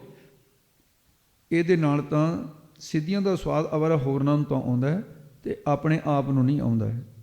ਕੇਵਲ ਵਡਿਆਈ ਦਾ ਚਸਕਾ ਹੈ। ਘੋਰ ਮੰਤਰ ਸਾਧਨ ਕਰਨ ਵਾਲੇ 40 ਦਿਨ ਫੱਟੇ ਤੇ ਪਏ ਰਹਿੰਦੇ ਨੇ, ਆਪਣਾ ਮਲ ਮੂਤਰ ਇਹੀ ਖਾਂਦੇ ਨੇ, ਕੰਨਾਂ 'ਚ ਵੀ ਬਿਸਟਾ ਫਸਾ ਕੇ ਰੱਖਣਾ, ਮੂੰਹ 'ਤੇ ਵੀ ਫਸਾ ਕੇ। ਕਾਹਦੇ ਵਾਸਤੇ? ਮੇਰੀ ਬਾਕ ਸਿੱਧੀ ਹੋ ਜਾਏ। ਆਪ ਬਿਸਟਾ ਖਾਂਦਾ ਰਿਹਾ, ਲੋਕਾਂ ਨੂੰ ਬਾਕ ਸਿੱਧੀ ਕਰਕੇ ਹੋਰਾਂ ਦੇ, ਇਹ ਚਸਕਾ ਹੈ ਵਡਿਆਈ ਦਾ, ਅਵਰਾ ਸਾਧ। ਤੇ ਆਪ ਕੀ ਮਿਲਿਆ? ਆਪ ਦਾ ਕੁਛ ਨਾ ਮਿਲਿਆ। ਸਿੱਧ ਕਹਿਣ ਲੱਗੇ ਜੀ ਸਾਡੇ ਮਤ ਵਿੱਚ ਸੇਵਾਦਾਰ ਹੁੰਦੇ ਨੇ 2, ਇੱਕ ਕੁਠਾਰੀ ਹੁੰਦਾ ਹੈ ਤੇ ਜਿਹੜਾ ਵਸਤੂਆਂ ਇਕੱਠੀਆਂ ਕਰਦਾ, ਇੱਕ ਭੰਡਾਰੀ ਹੁੰਦਾ ਹੈ ਜਿਹੜਾ ਭੰਡਾਰਾ ਵਰਤਾਉਂਦਾ ਹੈ। ਤੁਹਾਡੇ ਕੋਲ ਕੌਣ ਹੈ? ਮਹਾਰਾਜ ਨੇ ਉੱਤਰ ਦਿੱਤਾ ਹੈ, ਸੰਜੋਗ ਵਿਜੋਗ ਦੋਏ ਕਾਰ ਚਲਾਵਹਿ ਲਿਖੇ ਆਵਹਿ ਭਾਗ। ਇਹਦੇ 'ਚ ਫੇਰ ਭਾਈ ਇੱਕ ਜਮਕ ਤੇ ਦੂਸਰਾ ਵਿਸਰਾਮ। ਸੰਜੋਗ ਵਿਜੋਗ ਦੋਏ, ਇੱਥੇ ਜਮਕੀ ਲਾਉਣੀ ਹੈ। ਸੰਜੋਗ ਵਿਜੋਗ ਦੋਏ ਕਾਰ ਚਲਾਵਹਿ, ਇੱਥੇ ਵਿਸਰਾਮ। ਲੇਖੇ ਆਵੈ ਭਾਗ, ਇਹ 3 ਹਿੱਸੇ ਕਰ ਰਹੇ ਨੇ, ਇੱਕ ਥੋੜਾ ਜਿਹਾ ਜਮਕ ਦੇ ਕੇ ਅੱਗੇ ਚੱਲਣਾ। ਹੇ ਸਿੱਧੋ, ਸੰਜੋਗ ਤੇ ਵਿਜੋਗ ਦੋਵੇਂ ਇਹ ਕਰਮਕਾਰ ਦੇ ਚਲਾਉਣ ਵਾਲੇ, ਜਿਹੜੇ ਕਰਮ ਦੀ ਕਾਰ ਹੈ ਇਹ ਚਲਾਉਂਦੇ ਨੇ। ਪ੍ਰਲੱਭ ਦਾ ਸੰਜੋਗ ਨਾਲ ਪਦਾਰਥ ਦੀ ਪ੍ਰਾਪਤੀ ਹੁੰਦੀ ਹੈ, ਸੰਜੋਗ ਦੇ ਨਾਲ ਪਰਿਵਾਰ ਇਕੱਠਾ ਹੁੰਦਾ ਹੈ, ਤੇ ਇਹ ਸਾਡਾ ਕੁਠਾਰੀ ਹੈ, ਇਸੇ ਨੂੰ ਕੁਠਾਰੀ ਮੰਨਦੇ ਹਾਂ। ਜਿਹੜੇ ਕਰਮ ਕਰਕੇ ਜੋ ਪਦਾਰਥ ਦਾ ਸੰਜੋਗ ਹੋਇਆ, ਕਹਿੰਦੇ ਜਿਹੜਾ ਵਿਜੋਗ ਹੋਇਆ ਉਹ ਵਰਤਾਰਾ ਵਰਤ ਗਿਆ, ਜਿੰਨਾ ਚਿਰ ਸੰਬੰਧੀਆਂ ਨੇ ਇਕੱਠੇ ਰਹਿਣਾ ਸੀ ਤੇ ਉਹ ਵਰਤਾਰਾ ਵਰਤ ਗਿਆ, ਜਾਂ ਫਿਰ ਜਿਹੜੇ ਕਰਮ ਨੇ ਜੋ ਪਦਾਰਥ ਮਿਲਣੇ ਸੀ ਮਿਲ ਗਏ, ਭੰਡਾਰਾ ਵਰਤ ਗਿਆ, ਇਹ ਸਾਡਾ ਭੰਡਾਰੀ ਹੈ। ਮੱਥੇ ਦੇ ਲੇਖਾਂ ਦੇ ਅਨੁਸਾਰ ਜੋ ਪਦਾਰਥ ਮਿਲਦੇ ਨੇ, ਸਾਡੇ ਮਤ ਵਿੱਚ ਇਹੀ ਭਾਗ ਛਾਂਦਾ, ਭਾਗ ਆ ਗਏ ਨਾ, ਪਾਤਸ਼ਾਹ ਦਾ ਜਿਹੜਾ ਵਰਤਾਰਾ ਵਰਤਦਾ ਹੈ, ਉਹ ਹਿੱਸੇ ਬੰਦਾ ਜੋ ਆਉਂਦਾ ਵਰਤਾਰਾ ਭਾਗ, ਉਹ ਆ ਕੇ ਭਾਗਾਂ ਦੇ ਨਾਲ ਪ੍ਰਾਪਤ ਹੁੰਦਾ ਹੈ। ਤੇ ਸਾਡੇ ਤਾਂ ਭਾਈ ਇਹੀ ਕੁਠਾਰੀ ਹਨ ਤੇ ਇਹੀ ਭੰਡਾਰੀ ਹੈ। ਆਦੇਸ਼ ਤਿਸੈ ਆਦੇਸ਼। ਤੇ ਮਹਾਰਾਜ ਕਹਿੰਦੇ ਸਿੱਧੋ ਆਦੇਸ਼ ਨਾਮ ਹੈ ਨਮਸਕਾਰ ਦਾ, ਨਮਸਕਾਰ ਹੈ ਤਿਸੇ ਉਸ ਪ੍ਰਭੂ ਨੂੰ ਨਮਸਕਾਰ ਹੈ। ਮਨ ਕਰਕੇ ਨਮਸਕਾਰ, ਬਾਣੀ ਕਰਕੇ ਨਮਸਕਾਰ। ਜੋ ਦੇਸ਼ ਅੰਗਾਂ ਤੋਂ ਆ ਕੀ ਰਹਿਤ ਹੈ, ਦੇਸ਼ ਅੰਗਾਂ ਵਿੱਚ ਆਇਆ ਹੋਇਆ ਹੈ, ਉਹਨੂੰ ਆਦੇਸ਼ ਨਮਸਕਾਰ ਹੈ। ਨਿਰਲੇਪਤਾ ਕਰਕੇ ਰਹਿਤ ਹੈ ਤੇ ਸੱਤਾ ਦੇਣ ਕਰਕੇ ਆਇਆ ਹੋਇਆ। ਇਸ ਕਰਕੇ ਐਸਾ ਪਰਮੇਸ਼ਵਰ ਹੈ। ਆਦ ਅਨੀਲ ਅਨਾਦ ਅਨਾਹਤ ਜੁਗ ਜੁਗ ਏਕੋ ਏਸ। ਤੁਸੀਂ ਆਪਸ ਵਿੱਚ ਹੀ ਆਦੇਸ਼ ਆਦੇਸ਼ ਕਹਿੰਦੇ ਹੋ, ਕਹਿੰਦੇ ਅਸੀਂ ਤਾਂ ਭਾਈ ਉਹਨੂੰ ਕਹਿੰਦੇ ਜਿਹੜਾ ਸਾਰੇ ਆਇਆ ਹੋਇਆ ਹੈ, ਜੋ ਸਾਰਿਆਂ ਦਾ ਆਦ ਮੁੱਢ ਰੂਪ ਹੈ, ਅਨੀਲ ਰੰਗਾਂ ਆਦ, ਤੇ ਜਾਂ ਫਿਰ ਗਿਣਤੀ ਜਾਂ ਕਲੰਕ, ਇਹਨਾਂ ਸਾਰਿਆਂ ਤੋਂ ਰਹਿਤ ਹੈ। ਅਨਾਦ ਆਦ ਤੋਂ ਰਹਿਤ ਹੈ, ਅਨਾਹਦ ਨਾਸ ਤੋਂ ਰਹਿਤ ਹੈ, ਅਨਜਮ ਹੱਤ, ਉਹ ਹੱਤਿਆ ਨਹੀਂ ਜਾਂਦਾ। ਜੁਗ ਜੁਗ, ਜੁਗ ਦੋ ਦਾ ਨਾਂ ਹੁੰਦਾ ਹੈ, 2 ਤੇ 2 4, ਇਸ ਕਰਕੇ ਜੁਗ ਜੁਗ ਦਾ ਭਾਵ 4 ਹੋ ਗਏ। 4 ਯੁਗ, ਸਤਯੁਗ, ਤ੍ਰੇਤਾ, ਦੁਆਪਰ, ਕਲਯੁਗ, ਸਾਰਿਆਂ ਯੁੱਗਾਂ ਦੇ ਵਿੱਚ ਹੀ ਸਤਿਚਿਤ ਆਨੰਦ ਰੂਪ ਹੋ ਕਰਕੇ ਉਹਦਾ ਬੇਸ ਰੂਪ ਹੈ। ਜਾਂ ਫਿਰ ਜੁਗ ਜੁਗ ਚਾਰੇ ਖਾਣੀਆਂ ਵਿੱਚ, 2 ਤੇ 2 4, 4 ਖਾਣੇ ਹੋ ਗਿਆ। ਅੰਡਰ ਜੇਰ ਸੇ ਤੇ ਉਤਪਜ, ਬਾਅਦ ਜੁਗ ਜੁਗ ਉੱਤਮ ਮੱਧਮ ਕਨਿਸ਼ਟ ਤੇ ਨੀਚ, ਇਹਨਾਂ ਵਿੱਚ ਏਕੋ ਅਦਵੈ ਸਰੂਪ ਬੇਸ ਉਸ ਦਾ ਲਿਬਾਸ ਹੈ। ਤੇ ਕਰਤਾਰਪੁਰ ਸਾਹਿਬ ਸਿੱਖਾਂ ਨੇ ਬੇਨਤੀ ਕੀਤੀ ਸੀ, ਮਹਾਰਾਜ ਕਿਰਪਾ ਕਰੋ, ਆਤਮਾ ਦੀ ਤ੍ਰਿਪਤੀ ਵਾਸਤੇ ਸਾਨੂੰ ਕਿਹੜਾ ਭੋਜਨ ਛਕਣਾ ਚਾਹੀਦਾ ਹੈ। ਉਸ ਵੇਲੇ ਇਸੇ ਪੌੜੀ ਦੁਆਰਾ ਮਹਾਰਾਜ ਸਿੱਖਾਂ ਨੂੰ ਉਪਦੇਸ਼ ਦਿੰਦੇ ਹਨ। ਸੁਣੋ ਜੀ। ਭੁਗਤ ਗਿਆਨ ਦਇਆ ਭੰਡਾਰਨ ਘਟ ਘਟ ਵਾਜਹਿ ਨਾਦ। ਮਹਾਰਾਜ ਕਹਿੰਦੇ ਗੁਰਸਿੱਖੋ, ਭੁਗਤ ਗਿਆਨ ਦਇਆ ਭੰਡਾਰਨ,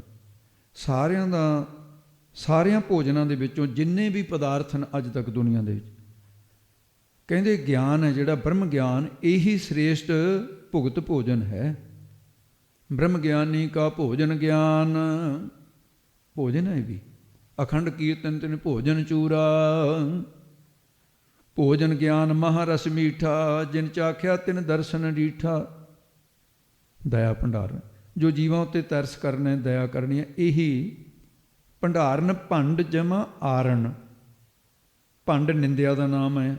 ਨਿੰਦਿਆ ਆਦਿਕ ਭੈੜੇ ਔਗਣਾਂ ਦੀ ਆਰਨ ਬੈਰਨ ਹੈ ਇਹ ਜਿਹੜੀ ਦਇਆ ਕਰਨੀ ਹੈ, ਤਾਂ ਭੰਡਾਰਨ ਕਿਹਾ। ਸਾਰਿਆਂ ਦੀ ਭੰਡਾਰਨ ਹੈ, ਸਾਧਨ ਵਰਤਾਉਣ ਵਾਲੀ ਹੈ। ਦੈਵੀ ਗੁਣਾਂ ਦੀ ਭੰਡਾਰਨ ਹੈ, ਦਇਆ ਰੂਪੀ ਭੰਡਾਰਨ ਵਿੱਚੋਂ ਹੀ ਸਾਰੇ ਗੁਣ ਨਿਕਲਦੇ ਨੇ। ਜਹ ਭੰਡਾਰੀ ਹੋਂ ਗੁਣ ਨਿਕਲ ਹੈ, ਤੇ ਕੀ ਹੈ ਪ੍ਰਵਾਨ। ਤੇ ਇਸ ਕਰਕੇ ਘਟ ਘਟ ਵੱਜ ਹੈ ਨਾਦ, ਤੇ ਘਟਾਂ ਘਟਾਂ ਦੇ ਵਿੱਚ ਚਾਰੇ ਖਾਣੀਆਂ, ਉਹਦੇ ਚੇਤਨ ਸੱਤਾ ਰੂਪ ਨਾਦ ਵੱਜਦਾ ਹੈ। ਐਸਾ ਨਾਦ ਵੱਜ ਰਿਹਾ ਹੈ ਜਿਹਦਾ ਨਾਂ ਜਮਾ ਆਦ ਕੋਈ ਆਦ ਹੀ ਨਹੀਂ ਹੈ, ਜਿਸ ਦਾ ਆਦ ਨਹੀਂ ਹੁੰਦਾ ਤੇ ਉਹਦਾ ਅੰਤ ਵੀ ਨਹੀਂ ਹੁੰਦਾ। ਐਸਾ ਸ਼ਬਦ ਰੂਪੀ ਨਾਦ ਚੇਤਨ ਸੱਤਾ ਰੂਪੀ ਵੱਜ ਰਿਹਾ ਹੈ। ਇਹ ਬਾਜਾ ਵੱਜਦਾ ਹੈ, ਇਹਦੇ ਅੱਗੇ ਜਿਹੜੇ ਹੱਥਾਂ 'ਚ ਲੈ ਕੇ ਵਜਾਉਣ ਵਾਲੇ ਬਾਜੇ ਨੇ ਉਹ ਸਾਰੇ ਫਿੱਕੇ ਪੈ ਜਾਂਦੇ ਨੇ।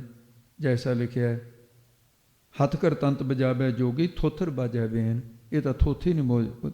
ਇਸ ਪ੍ਰਕਾਰ ਪਰਮੇਸ਼ਰ ਵਾਹਿਗੁਰੂ ਦਾ ਇਹ ਜਸ ਕੀਤਾ ਮਹਾਰਾਜ ਨੇ ਕਰਤਾਰਪੁਰ ਸਾਹਿਬ। ਆਪ ਨਾਥ ਨਾਥੀ ਸਭ ਜਾ ਕੀ, ਰਿੱਧ ਸਿੱਧ ਅਵਰਾ ਸਾਧ। ਹੇ ਗੁਰਸਿੱਖੋ, ਐਸੇ ਬ੍ਰਹਮ ਗਿਆਨ ਰੂਪੀ ਭੋਜਨ ਦੀ ਪ੍ਰਾਪਤੀ ਕਰਕੇ ਬ੍ਰਹਮ ਬੇਤਾ ਆਪ ਹੀ ਨਾਥ ਸੁਆਮੀ ਰੂਪ ਹੋ ਕੇ ਸਾਰੀਆਂ ਇੰਦਰੀਆਂ ਨੂੰ ਨਾਥੀ ਨੱਥ ਲੈਂਦਾ ਹੈ। ਭਾਵ ਕੀ ਹੈ ਵੀ ਅਧੀਨ ਕਰ ਲੈਂਦਾ ਇੰਦਰੀਆਂ ਨੂੰ। ਉਸ ਨਾਲ ਅਭੇਦ ਹੋ ਜਾਂਦਾ ਪਰਮੇਸ਼ਰ ਵਾਹਿਗੁਰੂ ਦੇ ਨਾਲ। ਜਿਸ ਚੇਤਨ ਬ੍ਰਹਮ ਨੇ ਸਾਰੀ ਸ੍ਰਿਸ਼ਟੀ ਨੂੰ ਨਾਥ ਸੁਆਮੀ ਰੂਪ ਹੋ ਕਰਕੇ ਸਭ ਨੂੰ ਨਾਥੀ ਨੱਥਿਆ ਹੋਇਆ, ਉਹਦੇ 'ਚ ਅਭੇਦ ਹੋ ਜਾਂਦਾ ਹੈ। ਤੇ ਐਸਾ ਪਰਮੇਸ਼ਰ ਵਾਹਿਗੁਰੂ ਹੈ ਜਿਹਨੇ ਸਾਰਿਆਂ ਨੂੰ ਅਧੀਨ ਕੀਤਾ ਹੋਇਆ ਹੈ। ਜੋ ਲੋਕ ਰਿੱਧੀਆਂ ਸਿੱਧੀਆਂ ਦੀ ਗੱਲ ਕਰਦੇ ਨੇ ਉਹ ਇਸ ਗੱਲ ਤੋਂ ਅਣਜਾਣ। ਰਿੱਧ ਸਿੱਧ ਅਵਰਾ ਸਾਧ, ਰਿੱਧੀਆਂ ਸਿੱਧੀਆਂ ਦਾ ਸਵਾਦ ਹੋਰਨਾਂ ਨੂੰ ਹੈ ਜਾਂ ਹੋਰ ਕਿਸਮ ਦਾ ਨਾਮ ਵਰਗਾ ਨਹੀਂ ਹੈ। ਇਹ ਆਸ੍ਰੇਸ਼ਟ ਸਵਾਦ ਹੈ, ਸ੍ਰੇਸ਼ਟ ਨਹੀਂ। ਸ੍ਰੇਸ਼ਟ ਸਵਾਦ ਹੈ ਨਾਮ ਦਾ, ਨਾਮ ਰਸ। ਰਿੱਧੀਆਂ ਸਿੱਧੀਆਂ ਦਾ ਸਵਾਦ ਤਾਂ ਆਤਮਾਨੰਦ ਨੂੰ ਅਵਰਾ ਢਕਣ ਵਾਲਾ ਹੈ, ਪ੍ਰਾਪਤੀ ਨਹੀਂ ਹੋਣ ਦਿੰਦਾ ਹੈ। ਰਿੱਧ ਸਿੱਧ ਸਭ ਮੋਹ ਹੈ, ਨਾਮ ਨਾ ਬਸੈ ਮਨ ਆਏ, ਨਾਮ ਦੇ ਵਿੱਚ ਰੁਕਾਵਟ ਹੈ। ਸੰਯੋਗ ਵਿਜੋਗ ਦੋਏ ਕਾਰ ਚਲਾਵਹਿ, ਲਿਖਿਆ ਵਹਿ ਭਾਗ। ਹੇ ਗੁਰਸਿੱਖੋ, ਸਤਿਗੁਰੂ ਮਹਾਰਾਜ ਸਾਹਿਬ ਜੀ ਫਰਮਾਨ ਕਰਦੇ ਨੇ ਕਿ ਸਤਿਗੁਰਾਂ ਦੀ ਕਿਰਪਾ ਦਾ ਸਦਕਾ ਪਰਮਾਨੰਦ ਦੀ ਪ੍ਰਾਪਤੀ ਦਾ ਸੰਯੋਗ ਤੇ ਸੰਸਾਰਕ ਦੁੱਖਾਂ ਦੀ ਨਿਵਰਤੀ ਦਾ ਵਿਜੋਗ, ਇਹ ਦੋਏ ਕਾਰ ਕੰਮ ਚਲਾਵੇ, ਪਰਮਾਰਥੀ ਕੰਮ ਇਹ ਚਲਾਉਂਦੇ ਨੇ। ਬ੍ਰਹਮਾਨੰਦ ਦੀ ਪ੍ਰਾਪਤੀ ਰੂਪ ਸੰਯੋਗ ਹੋਣਾ, ਅਗਿਆਨ ਦੀ ਨਿਮਰਤੀ ਕਰਕੇ ਜੰਮਣ ਮਰਨ ਦਾ ਵਿਜੋਗ ਹੋ ਜਾਣਾ, ਭਾਵ ਸਤਸੰਗ ਦਾ ਸੰਯੋਗੀ ਹੋਣਾ, ਦੋਏ ਦਵੈਸ਼ ਆਦਿ ਨਿਖੇਧ ਕਰਮਾਂ ਦਾ ਵਿਜੋਗੀ ਹੋ ਕੇ ਇਹਨਾਂ ਦੋਵੇਂ ਕਾਰਾਂ ਵਿੱਚ ਆਪਣੇ ਆਪ ਨੂੰ ਚਲਾਉਣਾ ਕਰੇ। ਸਰਬ ਦੋਖ ਪ੍ਰੰਗ ਤਿਆਗੀ ਸਰਬ ਧਰਮ ਦ੍ਰਿੜੰਤਣ ਲੇਖੇ ਆਵੈ ਭਾਗ। ਜੋ ਗੁਰਸਿੱਖ ਸਤਿਗੁਰੂ ਦੀ ਸ਼ਰਨ ਵਿੱਚ ਆ ਕੇ ਹਿਰਦੇ ਰੂਪੀ ਕਾਗਜ਼ ਦੇ ਉੱਤੇ ਹਰੀ ਪਰਮੇਸ਼ਰ ਵਾਹਿਗੁਰੂ ਦਾ ਨਾਮ ਲੇਖੇ ਲਿਖ ਲੈਂਦੇ ਨੇ, ਉਹਨਾਂ ਦੇ ਭਾਗਾਂ ਵਿੱਚ ਬ੍ਰਹਮ ਰੂਪੀ ਸ਼ਾਨ ਦਾ ਪ੍ਰਾਪਤ ਹੁੰਦਾ ਹੈ, ਪ੍ਰਾਪਤੀ ਰੂਪ। ਹੇ ਗੁਰਸਿੱਖੋ, ਜੇ ਉਸ ਵਾਹਿਗੁਰੂ ਦੇ ਲੇਖੇ ਵਿੱਚ ਆ ਜਾਈਏ, ਭਾਵ ਪੈ ਜਾਈਏ, ਤਾਂ ਬ੍ਰਹਮ ਗਿਆਨ ਰੂਪੀ ਭਾਗ ਸ਼ਾਨ ਦਾ ਪ੍ਰਾਪਤ ਹੋ ਜਾਂਦਾ ਹੈ। ਇਸ ਲਈ ਹੁਣ ਫਿਰ ਇਹੀ ਕਹਿਣਾ ਬਣਦਾ ਹੈ, ਆਦੇਸ਼ ਤਿਸੈ ਆਦੇਸ਼। ਆਦੇਸ਼ ਨਮਸਕਾਰ, ਇਹੀ ਕਹਿਣਾ ਬਣਦਾ, ਹੁਣ ਹੋਰ ਕੁਛ ਨਹੀਂ। ਕਿਸ ਨੂੰ? ਤਿਸੇ ਉਸ ਪ੍ਰਭੂ ਨੂੰ ਆਦੇਸ਼ ਨਮਸਕਾਰ ਹੈ, ਜੋ ਸਾਰੇ ਦੇਸ਼ ਕਾਲ ਵਸਤੂ ਪ੍ਰਸ਼ੇਦ ਰਹਿਤ ਹੈ, ਜਿਹਦੇ ਵਿੱਚ ਜਾਤੀ ਵਿਜਾਤੀ ਸੁਗਤ ਭੇਦ ਨਹੀਂ ਹੈ, ਤਿੰਨੇ ਨਹੀਂ ਹੈ, ਆ ਇਹਨਾਂ ਤੋਂ ਰਹਿਤ ਹੈ। ਤਿਸੇ ਉਸ ਨੂੰ ਸਾਡੀ ਆਦੇਸ਼ ਹੈ, ਨਮਸਕਾਰ ਹੈ। ਦੇਸ਼ ਕਰਕੇ ਜੀ ਵੰਡੇ ਹੋਏ ਨੇ, ਤੇ ਆ ਹਿੰਦੁਸਤਾਨ ਹੈ, ਜੇ ਹਿੰਦੁਸਤਾਨ 'ਚ ਦੇਖ ਲਓ ਜੀ, ਆ ਪੰਜਾਬ ਹੈ, ਆ ਹਰਿਆਣਾ ਹੈ, ਹਿਮਾਚਲ ਹੈ, ਇਹ ਵੰਡੇ ਹੋਏ ਨਾ, ਆ ਪਾਕਿਸਤਾਨ ਹੈ, ਹੋਰ ਇਤਿਆਦਿ। ਪਰ ਪਰਮਾਤਮਾ ਨਹੀਂ ਦੇਸ਼ਾਂ ਕਰਕੇ ਵੰਡਿਆ ਹੋਇਆ। ਆਜਮਾ ਦੇਸ਼ਾਂ ਤੋਂ ਰਹਿਤ ਹੈ। ਕਾਲ ਭੂਤਕਾਲ, ਕੋਈ ਪਿਛਲੇ ਸਮੇਂ ਜੰਮਿਆ ਸੀ, ਕੋਈ ਹੁਣ ਜੰਮਿਆ, ਕੋਈ ਗਾਹਾਂ ਨੂੰ ਜੰਮੇਗਾ, ਉਹ ਕਾਲ ਦੇ ਅਧੀਨ ਵੀ ਨਹੀਂ ਹੈ। ਵਸਤੂ ਹਰੇਕ ਚੀਜ਼ ਕੋਈ ਨਾ ਕੋਈ ਵਸਤੂ ਹੈ, ਆਹ ਫਲਾਨੀ ਚੀਜ਼ ਹੈ, ਇਹ ਫਲਾਨੀ ਚੀਜ਼ ਹੈ, ਉਹ ਵਸਤੂਆਂ 'ਚ ਵੀ ਨਹੀਂ ਵੰਡਿਆ ਹੋਇਆ। ਦੇਸ਼ ਕਾਲ ਵਸਤੂ ਪ੍ਰਸ਼ੇਦ, ਪਰ ਵਿਸ਼ੇਸ਼ ਕਰਕੇ ਛੇਦ ਕੱਟਣਾ, ਅਲੱਗ ਕਰਨਾ, ਉਹ ਅਲੱਗ ਨਹੀਂ, ਸਾਰਿਆਂ ਦੇ ਵਿੱਚ ਹੈ। ਕਹੋ ਕਬੀਰ ਮੇਰੇ ਮਾਧਵਾ ਤੂੰ ਸਰਬ ਵਿਆਪੀ। ਤੇ ਫਿਰ ਜਿਹੜਾ ਉਹਦੇ 'ਚ ਜਾਤੀ ਵਿਜਾਤੀ ਸੁਗਤ ਭੇਦ ਰਹਿਤ ਹੈ। ਜਾਤੀ ਭੇਦ ਕੀ ਹੁੰਦਾ? ਵੀ ਇੱਕ ਜਾਤੀ ਦਾ, ਜਿਹੜੇ ਮਨੁੱਖ ਦੀ ਜਾਤੀ ਦੇ ਕਰੋੜਾਂ ਹੋਰ ਮਨੁੱਖ ਹੈਗੇ, ਤੇ ਮਨੁੱਖ ਦੀ ਜਾਤੀ ਦੇ ਮੁਕਾਬਲੇ 'ਚ ਪਸ਼ੂ, ਇਹ ਵਿਜਾਤੀ ਹੋ ਗਈ। ਪਰ ਰੱਬ ਦੀ ਸੋਏ ਜਾਤ ਦਾ ਕੋਈ, ਉਹਦੀ ਜਾਤ ਦਾ ਹੋਰ ਰੱਬ ਵਰਗਾ ਰੱਬ ਹੈ ਨਹੀਂ। ਇਸ ਕਰਕੇ ਵਿਜਾਤੀ ਦੂਸਰੀ ਜਾਤੀ ਦਾ ਵੀ ਕੋਈ ਨਹੀਂ, ਉਹਦਾ ਰੂਪ ਇਹ ਸਾਰੇ, ਜਿਵੇਂ ਪਾਣੀ ਸਮੁੰਦਰ ਦੀ ਲਹਿਰ, ਉਹਦਾ ਰੂਪ ਹੀ ਹੈ, ਉਹ ਵੱਖਰਾ ਕਿਹਾ ਨਹੀਂ ਜਾ ਸਕਦਾ। ਸੋਨੇ ਦਾ ਗਹਿਣਾ, ਸੋਨੇ ਦਾ ਰੂਪ ਇਹ ਵੱਖਰਾ ਕਿਹਾ ਨਹੀਂ ਜਾ ਸਕਦਾ। ਇਹ ਬੇਸਨ ਸਾਤ ਮੁਦੇ ਦੇ ਹਰ ਕਾ ਰੂਪ ਹੈ, ਰੂਪ ਨਦਰੀ ਆਇਆ। ਵਿਜਾਤੀ ਭੇਦ ਵੀ ਉਹਦੇ, ਸੁਗਤ ਭੇਦ ਹੁੰਦਾ ਹੈ। ਆਪਣੀ ਉਂਗਲੀਆਂ ਵੱਖਰੀਆਂ, ਲੱਤਾਂ ਵੱਖਰੀਆਂ, ਮੂੰਹ ਵੱਖਰਾ, ਨੱਕ ਮੂੰਹ ਸਾਰਾ ਆਪਣੇ ਸਰੀਰ 'ਚ ਦੇਖ ਲਓ। ਸੋਏ ਆਪਣੇ ਆਪ ਦੀ ਗਤੀ ਦੇ ਵਿੱਚ ਭੇਦ। ਬਿਰਸ਼ ਦੇ ਵਿੱਚ ਸੁਗਤ ਭੇਦ ਹੈ, ਉਹਦੀਆਂ ਸਾਰੀਆਂ ਟਾਹਣੀਆਂ ਅਲੱਗ-ਅਲੱਗ ਦਿਸਦੀਆਂ, ਪੱਤੇ ਅਲੱਗ-ਅਲੱਗ ਦਿਸਦੇ। ਪਰਮਾਤਮਾ ਦੇ 'ਚ ਅਲੱਗਪਣ ਕੁਛ ਵੀ ਨਹੀਂ ਹੈ। ਦੇਸ਼ ਕਾਲ ਵਸਤੂ ਪ੍ਰਸ਼ੇਦ ਰਹਿਤ ਹੈ। ਇਸ ਕਰਕੇ ਜਾਤੀ ਵਿਜਾਤੀ ਸੁਗਤ ਭੇਦ ਰਹਿਤ ਹੈ। ਇਹਦੇ 'ਚ ਇਹ ਕੁਛ ਵੀ ਉਹਦੇ 'ਚ ਭੇਦ ਨਹੀਂ ਹੈ। ਇਸ ਕਰਕੇ ਉਹਨੂੰ ਨਮਸਕਾਰ ਹੈ। ਆਦ ਅਨੀਲ ਅਨਾਦ ਅਨਾਹਤ ਜੁਗ ਜੁਗ ਏਕੋ ਏਸ। ਜੋ ਸਾਰੇ ਜਗਤ ਦਾ ਆਦਿ ਕੀ ਮੁੱਢ ਰੂਪ ਹੈ। ਅਨੀਲ ਰੰਗਾਂ ਕਲੰਕਾਂ ਆਦਿ ਗਿਣਤੀ ਤੋਂ ਵੀ ਰਹਿਤ ਹੈ, ਰੰਗਾਂ ਤੋਂ ਰਹਿਤ ਹੈ, ਕਲੰਕਾਂ ਤੋਂ ਰਹਿਤ ਹੈ, ਅਨਾਦ ਮੁੱਢ ਤੋਂ ਰਹਿਤ ਹੈ। ਉਹਦਾ ਆਪ ਕੋਈ, ਉਹ ਅਨਾਦੀ ਹੈ, ਜਾਂ ਅਨਾਹਤ ਨਾਸ ਤੋਂ ਰਹਿਤ ਹੈ। ਹੇ ਗੁਰਸਿੱਖੋ, ਜੇਕਰ ਤੁਸੀਂ ਚਾਰੇ ਸਾਧਨਾਂ ਸਹਿਤ ਹੋ ਜਾਓ, ਬੈਰਾਗ ਵਿਵੇਕ ਖਟ ਸੰਮਤੀ ਤੇ ਮੋਖ ਇੱਛਾ, ਜਾਂ ਸਰਵਣ ਮੰਨਣ ਅਧਿਆਸਨ ਤੇ ਤਤ ਤੋਂ ਦਾ ਸੰਸ਼ੋਧਨ, ਇਹਨਾਂ ਨਾਲ ਜੁਗ ਜੁੜ ਜਾਵੋ, ਤੇ ਫਿਰ ਅਜਿਹੇ ਬੇਹਤ ਸਾਧਨਾਂ ਨੂੰ ਜੀਵਨ ਵਿੱਚ ਧਾਰਨ ਕਰੋਗੇ, ਤਾਂ ਫਿਰ ਇੱਕੋ ਇੱਕ ਵਾਹਿਗੁਰੂ ਦਾ ਵੇਸ ਸਰੂਪ ਹੀ ਹੋ ਜਾਓਗੇ। ਭਾਵ ਕੀ ਹੈ? ਉਸ ਪ੍ਰਭੂ ਦੇ 'ਚ ਅਭੇਦ ਹੋ ਜਾਓਗੇ। ਇਹ ਸਤਿਗੁਰੂ ਮਹਾਰਾਜ ਸਾਹਿਬ ਜੀ ਨੇ 29ਵੀਂ ਪੌੜੀ ਦੇ ਵਿੱਚ ਜੋ ਸਿਧਾਂਤ ਰੱਖਿਆ ਹੈ, ਆਓ ਹੁਣ ਉਹਦਾ ਜਿਹੜਾ ਮੁੱਖ ਭਾਵ ਕੀ ਹੈ। ਇਸ ਪੌੜੀ ਦੇ ਵਿੱਚ ਮਹਾਰਾਜ ਨੇ ਗਿਆਨ ਰੂਪੀ ਭੋਜਨ ਕਰਕੇ ਤ੍ਰਿਪਤੀ ਆਉਣ ਦੀ ਵਰਣਨ ਕੀਤਾ ਹੈ। ਇਹ ਵਿਆਖਿਆ ਵਰਣਨ ਕੀਤੀ ਹੈ। ਇਹ ਭੋਜਨ ਦਇਆ ਰੂਪੀ ਭੰਡਾਰਨ ਤੋਂ ਪ੍ਰਾਪਤ ਹੋਊਗਾ। ਦਇਆ ਰੂਪੀ ਭੰਡਾਰਨ, ਇਹ ਭੰਡਾਰਾ ਵਰਤਾਉਂਦੀ ਹੈ। ਸਰੀਰਾਂ ਵਿੱਚ ਜਿਹੜਾ ਚੇਤਨ ਸੱਤਾ ਰੂਪ ਬਾਜਾ ਵੱਜ ਰਿਹਾ ਹੈ, ਸਤਨਾਮ ਰੂਪ ਬਾਜਾ ਵੱਜਦਾ ਹੈ, ਉਹ ਆਪ ਸਾਰਿਆਂ ਦਾ ਮਾਲਕ ਹੈ ਪਰਮੇਸ਼ਰ, ਜਿਸ ਨੇ ਸਾਰੀ ਸ੍ਰਿਸ਼ਟੀ ਆਪਣੀ ਹੁਕਮ ਰੂਪੀ ਨੱਥ ਪਾ ਕੇ ਨੱਥੀ ਹੋਈ ਹੈ, ਅਧੀਨ ਕੀਤੀ ਹੋਈ ਹੈ। ਰਿੱਧੀਆਂ ਸਿੱਧੀਆਂ ਦਾ ਹੋਰ ਹੀ ਸਵਾਦ ਹੈ। ਆਤਮਾ ਦੇ ਆਨੰਦ ਵਰਗਾ ਇਹ ਆਨੰਦ ਨਹੀਂ ਹੈ, ਨਾਮ ਵਰਗਾ ਆਨੰਦ ਨਹੀਂ, ਬਲਕਿ ਆਤਮਾ ਆਨੰਦ ਨੂੰ ਢੱਕਣ ਵਾਲਾ ਹੈ। ਸੰਜੋਗ ਤੇ ਵਿਜੋਗ ਦੋ ਹੀ ਕਾਰ ਚਲਾਉਂਦੇ ਸੰਸਾਰ ਦੀ। ਜੋ ਕਰਮਾਂ ਅਨੁਸਾਰ ਪਦਾਰਥ ਦਾ ਸੰਜੋਗ ਮਿਲਾਪ ਹੁੰਦਾ ਹੈ, ਤੇ ਉਹ ਵੀ ਇੱਕ ਕਰਮ ਹੈ, ਸੰਜੋਗੀ ਕਰਮ ਹੈ। ਜਦੋਂ ਵਿਜੋਗੀ ਕਰਮ ਆ ਗਿਆ, ਦੇਖਦਿਆਂ ਦੇਖਦਿਆਂ ਹੀ ਕਰਮ ਖੋਹ ਕੇ ਲੈ ਜਾਂਦਾ ਹੈ, ਦੇਖਦਾ ਰਹਿ ਜਾਂਦਾ, ਪਦਾਰਥ ਨਹੀਂ ਰਹਿੰਦਾ ਕੋਲ। ਇਸ ਕਰਕੇ ਸੰਜੋਗ ਵਿਜੋਗ ਦੋ ਹੀ ਕਾਰ ਚਲਾ ਰਹੇ ਨੇ। ਤੇ ਇਹ ਕੁਠਾਰੀ ਹੈ, ਉਹ ਭੰਡਾਰੀ ਹੈ। ਜਿਹੜੇ ਪਦਾਰਥ ਕਰਕੇ ਵਿਜੋਗ ਕਰਾਉਂਦਾ ਉਹ ਭੰਡਾਰੀ ਹੈ। ਜਿਹੜਾ ਕਰਮ ਸਾਨੂੰ ਪਦਾਰਥ ਇਕੱਠੇ ਕਰਕੇ ਦਿੰਦਾ ਹੈ, ਇਹ ਕੁਠਾਰੀ ਹੈ। ਇਹ ਦੋ ਕੁਠਾਰੀ ਤੇ ਭੰਡਾਰੀ ਪਰਮਾਤਮਾ ਨੇ ਸਾਰਿਆਂ ਨੂੰ ਦਿੱਤੇ ਹੋਏ ਨੇ। ਸਿੱਧੋ ਸਾਨੂੰ ਵੱਖਰੇ ਰੱਖਣ ਦੀ ਕੀ ਲੋੜ ਹੈ? ਇਹ ਤਾਂ ਸਾਰਿਆਂ ਨੂੰ ਹੀ ਮਿਲੇ ਹੋਏ ਨੇ। ਜਿਹਨਾਂ ਨੂੰ ਤੁਸੀਂ ਮਨਮੁਖ ਕਹਿੰਦੇ ਉਹਨਾਂ ਨੂੰ ਵੀ ਮਿਲੇ ਹੋਏ ਨੇ, ਜਿਹਨੂੰ ਅਗਿਆਨੀ ਕਹਿੰਦੇ ਉਹਨਾਂ ਨੂੰ ਵੀ ਮਿਲੇ ਹੋਏ ਨੇ। ਸਾਰੇ ਜੀਵਾਂ ਨੂੰ ਕਰਮਾਂ ਅਨੁਸਾਰ ਛਾਂਦੇ ਮਿਲਦੇ ਨੇ। ਸਾਨੂੰ ਵੱਖਰਾ ਛਾਂਦਾ ਲੈਣ ਦੀ ਲੋੜ ਨਹੀਂ। ਜਿਹੜਾ ਕਰਮਾਂ ਛਾਂਦਾ ਹੈ ਪ੍ਰਲਬਧ ਵਿੱਚ ਉਹ ਮਿਲੇਗਾ ਸਾਨੂੰ। ਤੇ ਉਸ ਵਾਹਿਗੁਰੂ ਨੂੰ ਨਮਸਕਾਰ ਹੈ, ਉਹ ਸਦਾ ਰਹਿਣ ਵਾਲਾ ਹੈ। ਜੁਗਾਂ ਜੁਗਾਂ ਦੇ ਵਿੱਚ ਇੱਕੋ ਹੀ ਉਹਦਾ ਬੇਸ ਕਹੀਏ, ਲਿਬਾਸ ਸਰੂਪ ਹੈ। ਐਸਾ ਬ੍ਰਹਮ ਗਿਆਨ ਤੇ 90 ਅੱਖਰਾਂ ਦੇ ਵਿੱਚ ਇਹਦੇ 'ਚ ਜਿਹੜੇ ਵਰਨ ਵਰਤੇ, ਉਹਦੇ ਵਿੱਚ ਇਹ ਬ੍ਰਹਮ ਗਿਆਨ ਕਥਨ ਕੀਤਾ ਹੈ ਮਹਾਰਾਜ ਸਾਹਿਬ ਜੀ ਨੇ। ਆਓ ਹੁਣ ਇੱਥੇ ਸਮਾਪਤੀ ਹੈ ਜੀ। ਭੁੱਲਾਂ ਚੁੱਕਾਂ ਜੀ ਸਤਿਗੁਰੂ ਖਿਮਾ ਕਰਨ ਸਾਰਿਆਂ ਦੇ ਉੱਤੇ। ਹਾਂਜੀ। ਆਦੇਸ ਤਿਸਹਿ ਆਦੇਸ, ਆਦ ਅਨੀਲ ਅਨਾਦ ਅਨਾਹਤ, ਜੁਗ ਜੁਗ ਏਕ ਹੋਏਸ। ਵਾਹਿਗੁਰੂ ਜੀ ਕਾ ਖਾਲਸਾ, ਵਾਹਿਗੁਰੂ ਜੀ ਕੀ ਫਤਿਹ।